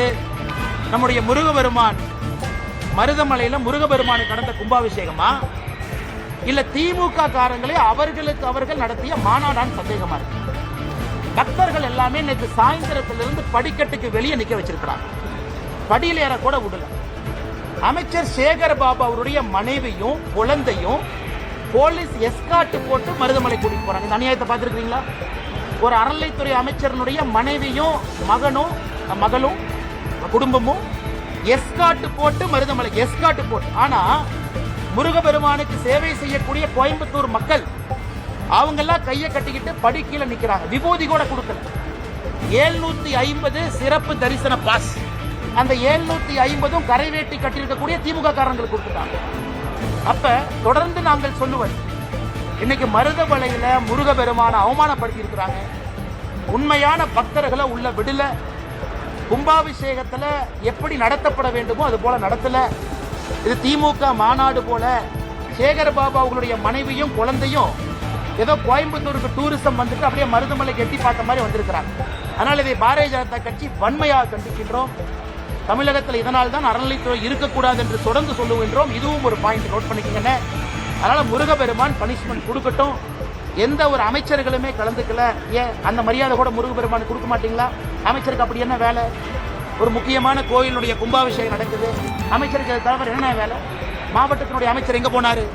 அறநிலைத்துறை அமைச்சர் எங்க போனாரு? ஏன் அவங்களாம் வந்து பங்கேற்க முடியாதா? அரசின் சார்பாக வந்து அமைச்சர் இருந்தால் தானே பிரச்சனை இருந்தால் சால்வ் பண்ண முடியும். அதனால் நிச்சயமாக இந்த வெக்கங்கட்ட செயலை பாரதிய ஜனதா கட்சி கண்டிக்கின்றோம். அதனால் அமைச்சர் சேகர் பாபு அவர்கள் இதே போலதான் கொஞ்ச நாளைக்கு முன்னாடி இங்க குறும் பண்ணாருங்க. எங்கன்னு திருச்சியில ஸ்ரீரங்கம் கோயில், அங்கேயும் அவருடைய குடும்பம் இதே மாதிரி வந்து சொர்க்கவாசல் திறக்கிற அன்னைக்கு பிரச்சனை பண்ணி டோக்கன்ல வந்த பப்ளிக் எல்லாம் தள்ளி பெரிய பிரச்சனை ஆச்சு. அதனால் சேகர் பாபு அவருடைய செயல் தொடர்ந்து அத்துமீறி கொண்டிருக்கின்றார். இதை முருகபெருமான பார்த்துக்கிட்டு இருக்காரு. தக்க நேரத்தில் பனிஷ்மெண்ட் கொடுப்பாரு நம்புறோம். செய்திகளை உடனுக்குடன் தெரிந்து கொள்ள டைம்ஸ் ஆஃப் 3 நியூஸ் சேனலை சப்ஸ்கிரைப் பண்ணுங்க. 1 கோடி பேர் 1 கோடி ஒப்பீனியன் இந்த வக்ஃப் ஜேபிசிக்கு மட்டுமே, ஜாயிண்ட் பார்லிமெண்டரி கமிட்டிக்கு இந்த வக்ஃப் சட்டம் 2025 அமெண்ட்மெண்ட் சட்டத்திற்கு 1 கோடி ஒப்பீனியன் கொடுத்துருக்காங்க. அதையெல்லாம் கருத்தில் ஏற்றுக்கிட்டு ஜேபிசி 13 அமெண்ட்மெண்ட், ஒரிஜினலாக நம்முடைய மத்திய அரசு என்ன ப்ரப்போஸ் பண்ணியிருந்தாங்க அதில் 13 மாற்றங்களை கொண்டு வந்து லோக்சபா ராஜ்யசபா இரண்டிலும் கூட அது வெற்றிகரமாக நிறைவேறியிருக்கிறது. இதை பாரதிய ஜனதா கட்சி தமிழ்நாடு நாங்கள் இதை வரவேற்கின்றோம். குறிப்பாக நம்முடைய இஸ்லாமிய சொந்தங்களுக்கு, அதிலும் இஸ்லாமிய மதத்தில் இருக்கக்கூடிய ஏழை இஸ்லாமிய சொந்தங்களுக்கு இது ஒரு பெரிய வரப்பிரசாதமாக நாங்கள் பார்க்கின்றோம். ஏன்னா நிறைய தமிழகத்தில் அரசியல் கட்சிகள் குழப்பத்தை ஏற்படுத்துறாங்க. வழக்கம் போல சில அரசியல் கட்சிகள் போராட்டம் எல்லாம் பண்றாங்க. அதனால் இந்த சட்டத்தை பற்றி கொஞ்சம் தெளிவாக எடுத்துரைக்க வேண்டியது எங்களுடைய கடமையாக இந்த நேரத்தில் நாங்கள் கருதுகின்றோம். அன்பு சொந்தங்களே, நம்முடைய சுதந்திரத்திற்கு முன்பு 1947க்கு முன்பு இந்த வக்ஃப் அப்படிங்கிறது என்னன்னாங்க, ஒரு இஸ்லாமியர் மதத்தின் மீது நம்பிக்கை இருக்கிறவர் ஒரு சொத்தை அவர் அதை சேரிட்டிக்காக, அந்த சொத்தின் மூலம் வரக்கூடிய வருமானம் நல்ல ஒரு காரியங்களுக்காக பயன்படுத்தப்பட வேண்டும் என்று அளிக்கக்கூடிய ஒரு சொத்தினுடைய பெயர் தான் வக்ஃப். அதை பராமரிக்கக்கூடியதுக்கு தான் மத்திய அரசு மாநில அரசு இன்வால்வ் ஆகிறாங்க. சுதந்திரத்திற்கு முன்பு 1947க்கு முன்பு 1913 பிரிட்டிஷ் அரசு முதலாக இதை பராமரிப்பதற்காக ஒரு சட்டத்தை கொண்டு வர்றாங்க. முசல்மான் வக்ஃப் வேலிடேட்டிங் ஆக்ட் 1913. 23ல ஒரு மாற்றம் கொண்டு வர்றாங்க. 1923 1930 ஒரு மாற்றம் கொண்டு வர்றாங்க. ஆனா சுதந்திரத்திற்கு பிறகுதான் முறையான ஒரு சட்டம் வக்ஃப் ஆக்ட் 1954 1954 முறையான ஒரு சட்டம். ஒரு மாநிலத்தில் வக்ஃப் போர்டு, ஒரு மாநிலத்தில் இந்த சொத்தை பராமரிப்பதற்காக ஒரு போர்டு வேண்டும். மத்திய அரசு சென்ட்ரல் வக்ஃப் கவுன்சில், அதாவது மாநிலத்தில் இருக்கக்கூடிய வக்ஃப் போர்டு எல்லாம் பராமரிப்பதற்கு ஒரு கவுன்சில் வேணும், சென்ட்ரல் கவுன்சில். இதெல்லாம் 1954 வரை. சின்ன சின்ன மாற்றங்கள் தொடர்ச்சியாக நடக்குது. பெரிய மாற்றம் 1995 வக்ஃப் ஆக்ட் 1995. 95ல் ஒரு பெரிய மாற்றத்தை கொண்டு வர்றாங்க. என்ன மாற்றம்னா ட்ரிபியூனல்ஸ் கொண்டு வர்றாங்க. ஒரு பிரச்சனை இருந்தா யாரு சால்வ் பண்ணுவா, ட்ரிபியூனல் எப்படி இருக்கணும், ஒரு சொத்து வக்ஃப் சொத்தா இல்லையான்னு எப்படி முடிவு பண்றது, இதெல்லாம் 95. காங்கிரஸ் ஆட்சி முடியும் தருவாயில 2013ல ஒரு பெரிய மாற்றத்தை கொண்டு வர்றாங்க. அதாவது 95 சட்டத்துக்கு 2013ல கொஞ்சம் அமெண்ட்மெண்ட்ஸ் கொண்டு வர்றாங்க. இன்னைக்கு 12 ஆண்டுகள் கழித்து மறுபடியும் அந்த 95 சட்டத்துல 2013ல கொண்டு வந்த மாற்றங்கள் அதனுடைய சார்ந்து இன்னைக்கு 2025ல மாற்றங்களோடு வக்ஃப் ஆக்ட் 2025 நிறைவேற்றியது. இதுல என்ன புதுசு? எதற்காக எதிர்க்கட்சி நண்பர்கள் சில பேர் தமிழகத்தில் குற்றம் சுமத்துறாங்க. 1913 2013 வரை மொத்தமாக இந்தியால வக்ஃப் போர்டு அவங்களுக்கு கீழே இருந்த சொத்து 18 லட்சம் ஏக்கர். 1913 2013 வரை 18 லட்சம் ஏக்கர். 2013 2025 வரைக்கும் புதிதாக 21 லட்சம் ஏக்கர் ஆட் ஆயிருக்கு. அப்ப கணக்கு போட்டு பாருங்க. அப்ப மொத்தமாக இன்னைக்கு இந்தியால வக்ஃப் போர்டு கீழ் இருக்கக்கூடிய சொத்துக்கள் 39 லட்சம் ஏக்கர். இந்தியால அதிகப்படியா அவங்க கையில தான் இருக்கு. ரயில்வேஸ், மத்திய அரசு கீழ் இருக்கக்கூடிய ரயில்வே, வக்ஃப் போர்டு இவங்கிட்ட தான் ஒரு தனி நபர் அப்படிங்கிற அமைப்பாக நீங்க பாத்தீங்கன்னா அதிகமான சொத்துக்கள் 39 லட்சம் ஏக்கர். இதுல ஆச்சரியம் என்னன்னா கடந்த 12 ஆண்டுகள்ல மட்டுமே 21 லட்சம் ஏக்கர் ஆட் ஆயிருக்கு. நிறைய குழப்பங்கள். உதாரணத்துக்கு தமிழகத்தில் திருச்செந்துறை ஒரு ஊரே வக்ஃப்ல சேர்ந்துச்சு, கோவில் நலங்கள் சேர்ந்துருச்சு. மக்களுக்கு ஒரே குழப்பம், என் தனிப்பட்ட சொத்தை கூட வக்ஃப்னு எடுத்துக்கிறாங்க. இந்த குழப்பத்திற்கு ஒரு தீர்வு கொடுக்க வேண்டிய கடமை மத்திய அரசுக்கு இருக்கு. அதனால இந்த சட்டத்தில் ஒரு தீர்வு நம்ம கொடுத்திருக்கோம். யார் ஒரு சொத்தை வக்ஃப் போர்டு சொத்துன்னு சொல்ல முடியும்? ஒரு அரசாங்க சொத்தை வக்ஃப் போர்டு இதனால எடுத்துக்க முடியும். இந்த அமெண்ட்மெண்ட் கொண்டு வர வரைக்கும் அரசாங்கத்தினுடைய சொத்தை செக்ஷன் 40 படி வக்ஃப் போர்டு அவங்க ப்ராப்பர்ட்டியா டிக்ளேர் பண்ணாங்கன்னா வேற தீர்வே இல்லை. இன்னைக்கு அதை மாத்தி இருக்கு. ஒரு அரசாங்கத்தினுடைய சொத்தை வக்ஃப் போர்டுன்னு சொல்றாங்கன்னா மாவட்ட ஆட்சியருக்கு மேல ஒரு அதிகாரியை மாநில அரசு நியமிக்கணும். அந்த அதிகாரி எல்லாம் பரிந்துரைச்சு பார்த்துட்டு மாவட்ட ஆட்சியருக்கு சொல்லுவாரு இது அரசாங்க சொத்தா வக்ஃப் சொத்தா. முதலா அரசாங்க சொத்து ஒரு நேர்மையான முறையில காப்பாற்றப்பட்டிருக்கு. இரண்டாவது, வக்ஃப் போர்டை பொறுத்த வரைக்கும் ஒரு சொத்தை கொடுக்குறீங்கன்னா அது யாரு கொடுக்கலாம் இன்னைக்கு வரைமுறை கொண்டு வந்திருக்கு. இந்த சட்டத்தின் மூலமா சொத்தினுடைய ஓனர் தான் சொல்ல முடியும். ஏன் சொத்தை நான் வக்ஃபா டிக்ளேர் பண்ணி நான் கொடுக்கறேன், நீங்க பாத்துக்க. அதாவது யாரையோ சொத்தை எல்லாம் அவங்க எடுக்க முடியாது. செக்ஷன் 108 முதல்ல. செக்ஷன் 108 எப்படி இருந்துச்சுன்னா அந்த ட்ரிபியூனலுக்கு உச்சகட்சமான அதிகாரம். அந்த ட்ரிபியூனல் முடிவு பண்ணிருச்சுன்னா நீங்களும் நானும் அவங்க ரெஜிஸ்டர் ஆபீஸ்க்கு அனுப்பிடுவாங்க. இந்த சொத்து வக்ஃப் போர்டு சொத்துன்னு நீங்கள் நானும் தலைகீழா நின்று தண்ணி குடிச்சா கூட அந்த சொத்தை மாற்ற முடியாது. இன்னைக்கு அதுக்கு ஒரு தீர்வு. இஸ்லாம் மதத்தை பொறுத்தவரை ஷியா சுன்னி அப்படின்னு மட்டும் இருந்துச்சு. அந்த இஸ்லாம் மதத்துக்குள்ள இருக்கக்கூடிய உட்பிரிவு ஷியா சுன்னி மட்டும் இன்னைக்கு வக்ஃப் போர்டுல இருந்தாங்க. நாம இன்னைக்கு அதை எக்ஸ்பேண்ட் பண்ணி அகா கான் அப்படின்னு ஒரு சமுதாயத்தை கொண்டு வந்திருக்கோம். போரா சமுதாயத்தை கொண்டு வந்திருக்கோம். இஸ்லாம் சமுதாயத்துல பின்தங்கி இருக்கக்கூடிய சமுதாயம் அகா கான் சமுதாயமாக இருக்கட்டும், போரா முஸ்லீமா இருக்கட்டும், அவர்களுடைய பெயர் முதலா சட்டத்தில் பயன்படுத்தி அவர்களும் இதுல நிர்வாகிக்கக்கூடிய தன்மை இருக்கு. தமிழ்நாடு முதலமைச்சர் உட்பட நிறைய பொய் சொல்றாங்க. ஐயோ, அதாவது ஒரு வக்ஃப் போர்டுக்குள்ள எப்படி இஸ்லாமியர் இல்லாதவங்களை கொண்டு வரலாம்? இந்தியாவை பொறுத்தவரை நாம் தெளிவாக இருக்கின்றோம். வக்ஃப் போர்டு என்பது இஸ்லாம் மதம் மட்டும் இருக்கக்கூடியவர்கள் வக்ஃப் போர்டு அல்ல. முட்டாவாளின்னு சொல்றோம். அதாவது இந்த வஃப்னுடைய சொத்தை நிர்வகிக்கக்கூடியவர் இஸ்லாமியரா இருக்கும், அதுல எந்த மாற்று கருத்து இல்லை. ஆனா அதை கண்காணிக்கக்கூடிய போர்டு, ஸ்டேட் வக்ஃப் போர்டு, அதுல எல்லாம் இஸ்லாமியராக இருக்க வேண்டிய அவசியம் இல்லை. காரணம், அது சேரிட்டிஸ் ஆக்ட் கீழே வருது.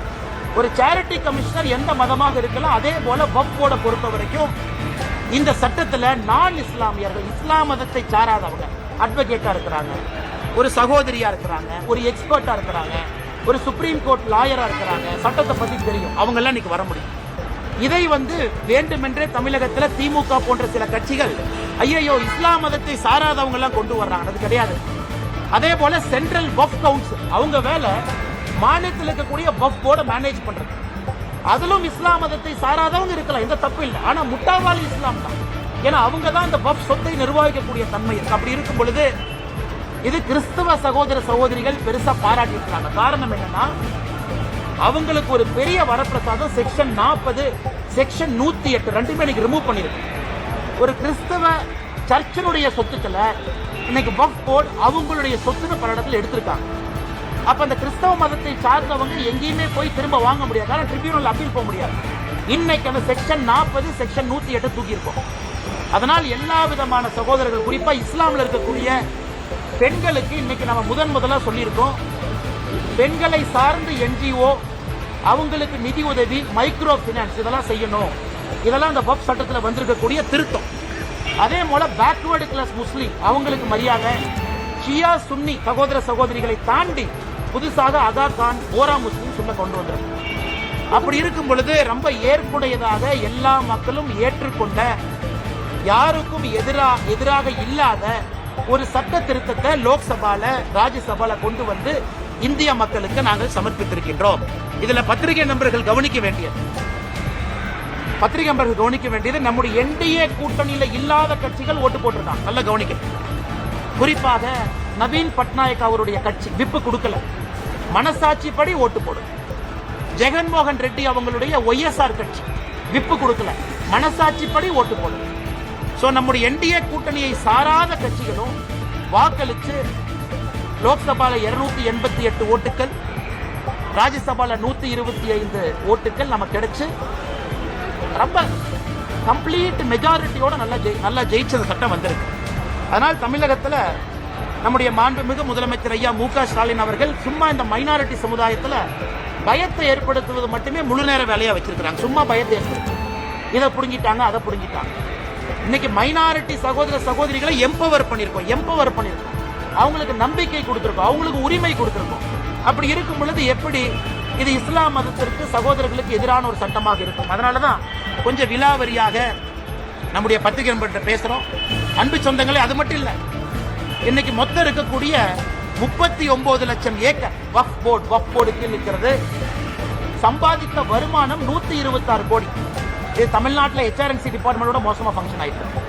மொத்தமாக போன ஆண்டு சம்பாதனை வக்ஃப் போர்டு 126 கோடி. சச்சர் கமிட்டி மன்மோகன் சிங் ஐயா போடும்போது என்ன சொன்னாங்கன்னா, ஒரு வக்ஃப் போர்டை முறையாக நிர்வாகம் செஞ்சா 10,000 கோடி ரூபாய் சம்பாதிக்க முடியும். ஆனால் இன்னைக்கு எல்லாமே லாங் லீஸ்ல கொடுத்து, தமிழ்நாட்டில் நான் குறிப்பா சொல்றேன், ஒரு சப் இன்ஸ்பெக்டர் திருநெல்வேலியில கொண்டாங்க. எதுக்கு கொண்டாங்க? சமீபத்தில் ரிட்டையர்ட் சப் இன்ஸ்பெக்டர் எதுக்கு கொண்டாங்க? வக்ஃப் பிரச்சனை, வக்ஃபுடைய சொத்தை ஒரு திமுக காரை அபகரித்து வச்சிருக்கிறான்னு சொன்னாங்க. அதை எதிர்த்து கேள்வி கேட்டதற்காக அவர் படுகொலை செய்யப்பட்டார். இன்னைக்கு திமுக அதை எதிர்க்குது. பாதி ஊர்ல வக்ஃப் ப்ராப்பர்ட்டியை திமுக காரை அபகரித்து வச்சிருக்கிறான். அவன் அந்த ப்ராப்பர்ட்டியில வரக்கூடிய நியாயமான சொத்தை வக்ஃப் போர்டுக்கு அந்த பணம் போகல. அதனாலதான் வெறும் 126 கோடி ரூபாய் தான். நீங்களே யோசிச்சு பாருங்க, 39 லட்சம் ஏக்கர் வெறும் 126 கோடி ரூபாய் சம்பாதிக்கும். 4 ஆண்டுகள் கொடுத்து பாருங்க பத்திரிகை நண்பர்களே, நீங்க 4 ஆண்டுகள் கழிச்சு பாருங்க இந்த வக்ஃப் போர்டு எவ்வளவு சம்பாதிக்கிறது மட்டும் பாருங்க. அது எல்லாமே இஸ்லாமிய சொந்தங்களுக்கு அந்த பணம் போகணும். குறிப்பாக ஏழை இஸ்லாமிய சகோதரிகளுக்கு அந்த பணம் போக வேண்டும். அதனால் நிச்சயமாக இந்த அற்புதமான சட்டத்தை கொண்டு வந்ததற்காக பாரத பிரதமர் நரேந்திர மோடி ஐயா அவர்களுக்கு தமிழக பாரதிய ஜனதா கட்சி சார்பாக நாங்கள் பாராட்டுகளையும் நன்றிகளையும் வாழ்த்துக்களையும் தெரிவிச்சுக்கிறோம். 2வது முடிச்சோம் கேள்விக்கான 2வது மருதமலை கும்பாபிஷேகம் இன்னைக்கு நடந்தது. நம்முடைய முருகபெருமான் மருதமலையில முருகபெருமானுக்கு நடந்த கும்பாபிஷேகமா இல்ல திமுக காரங்களே அவர்கள் நடத்திய மாநாடான்னு சந்தேகமா இருக்கு. பக்தர்கள் எல்லாமே நேற்று சாயந்தரத்திலிருந்து படிக்கட்டுக்கு வெளியே நிக்க வச்சிருக்கிறாங்க. படியில் ஏற கூட விடல. அமைச்சர் சேகர் பாபு அவருடைய மனைவியும் குழந்தையும் போலீஸ் எஸ்கார்ட் போட்டு மருதமலை கூட்டிட்டு போறாங்க. இந்த அநியாயத்தை பார்த்துருக்கீங்களா? ஒரு அறநிலைத்துறை அமைச்சரனுடைய மனைவியும் மகளும் குடும்பமும் எஸ்கார்ட் போட்டு மருதமலை எஸ்கார்ட் போட்டு. ஆனா முருகபெருமானுக்கு சேவை செய்யக்கூடிய கோயம்புத்தூர் மக்கள் அவங்கெல்லாம் கையை கட்டிக்கிட்டு படி கீழே நிக்கிறாங்க. விபூதி கூட கொடுக்கல. 750 சிறப்பு தரிசன பாஸ். அந்த 750 கரைவேட்டி கட்டியிருக்கக்கூடிய திமுக காரங்களுக்கு கொடுத்துட்டாங்க. அப்ப தொடர்ந்து நாங்கள் சொல்லுவது, இன்னைக்கு மருதமலையில முருகபெருமான அவமானப்படுத்தி இருக்கிறாங்க. உண்மையான பக்தர்களை உள்ள விடல. கும்பாபிஷேகத்துல எப்படி நடத்தப்பட வேண்டுமோ அது போல நடத்தல. இது திமுக மாநாடு போல. சேகர் பாபு அவங்களுடைய மனைவியும் குழந்தையும் ஏதோ கோயம்புத்தூருக்கு டூரிசம் வந்துட்டு அப்படியே மருதமலைக்கு எட்டி பார்த்த மாதிரி வந்திருக்கிறாங்க. அதனால் இதை பாரதிய ஜனதா கட்சி வன்மையாக கண்டிக்கின்றோம். தமிழகத்தில் இதனால் தான் அறநிலைத்துறை இருக்கக்கூடாது என்று தொடர்ந்து சொல்லுகின்றோம். இதுவும் ஒரு பாயிண்ட் நோட் பண்ணிக்கங்க. அதனால முருகபெருமான் பனிஷ்மெண்ட் கொடுக்கட்டும்.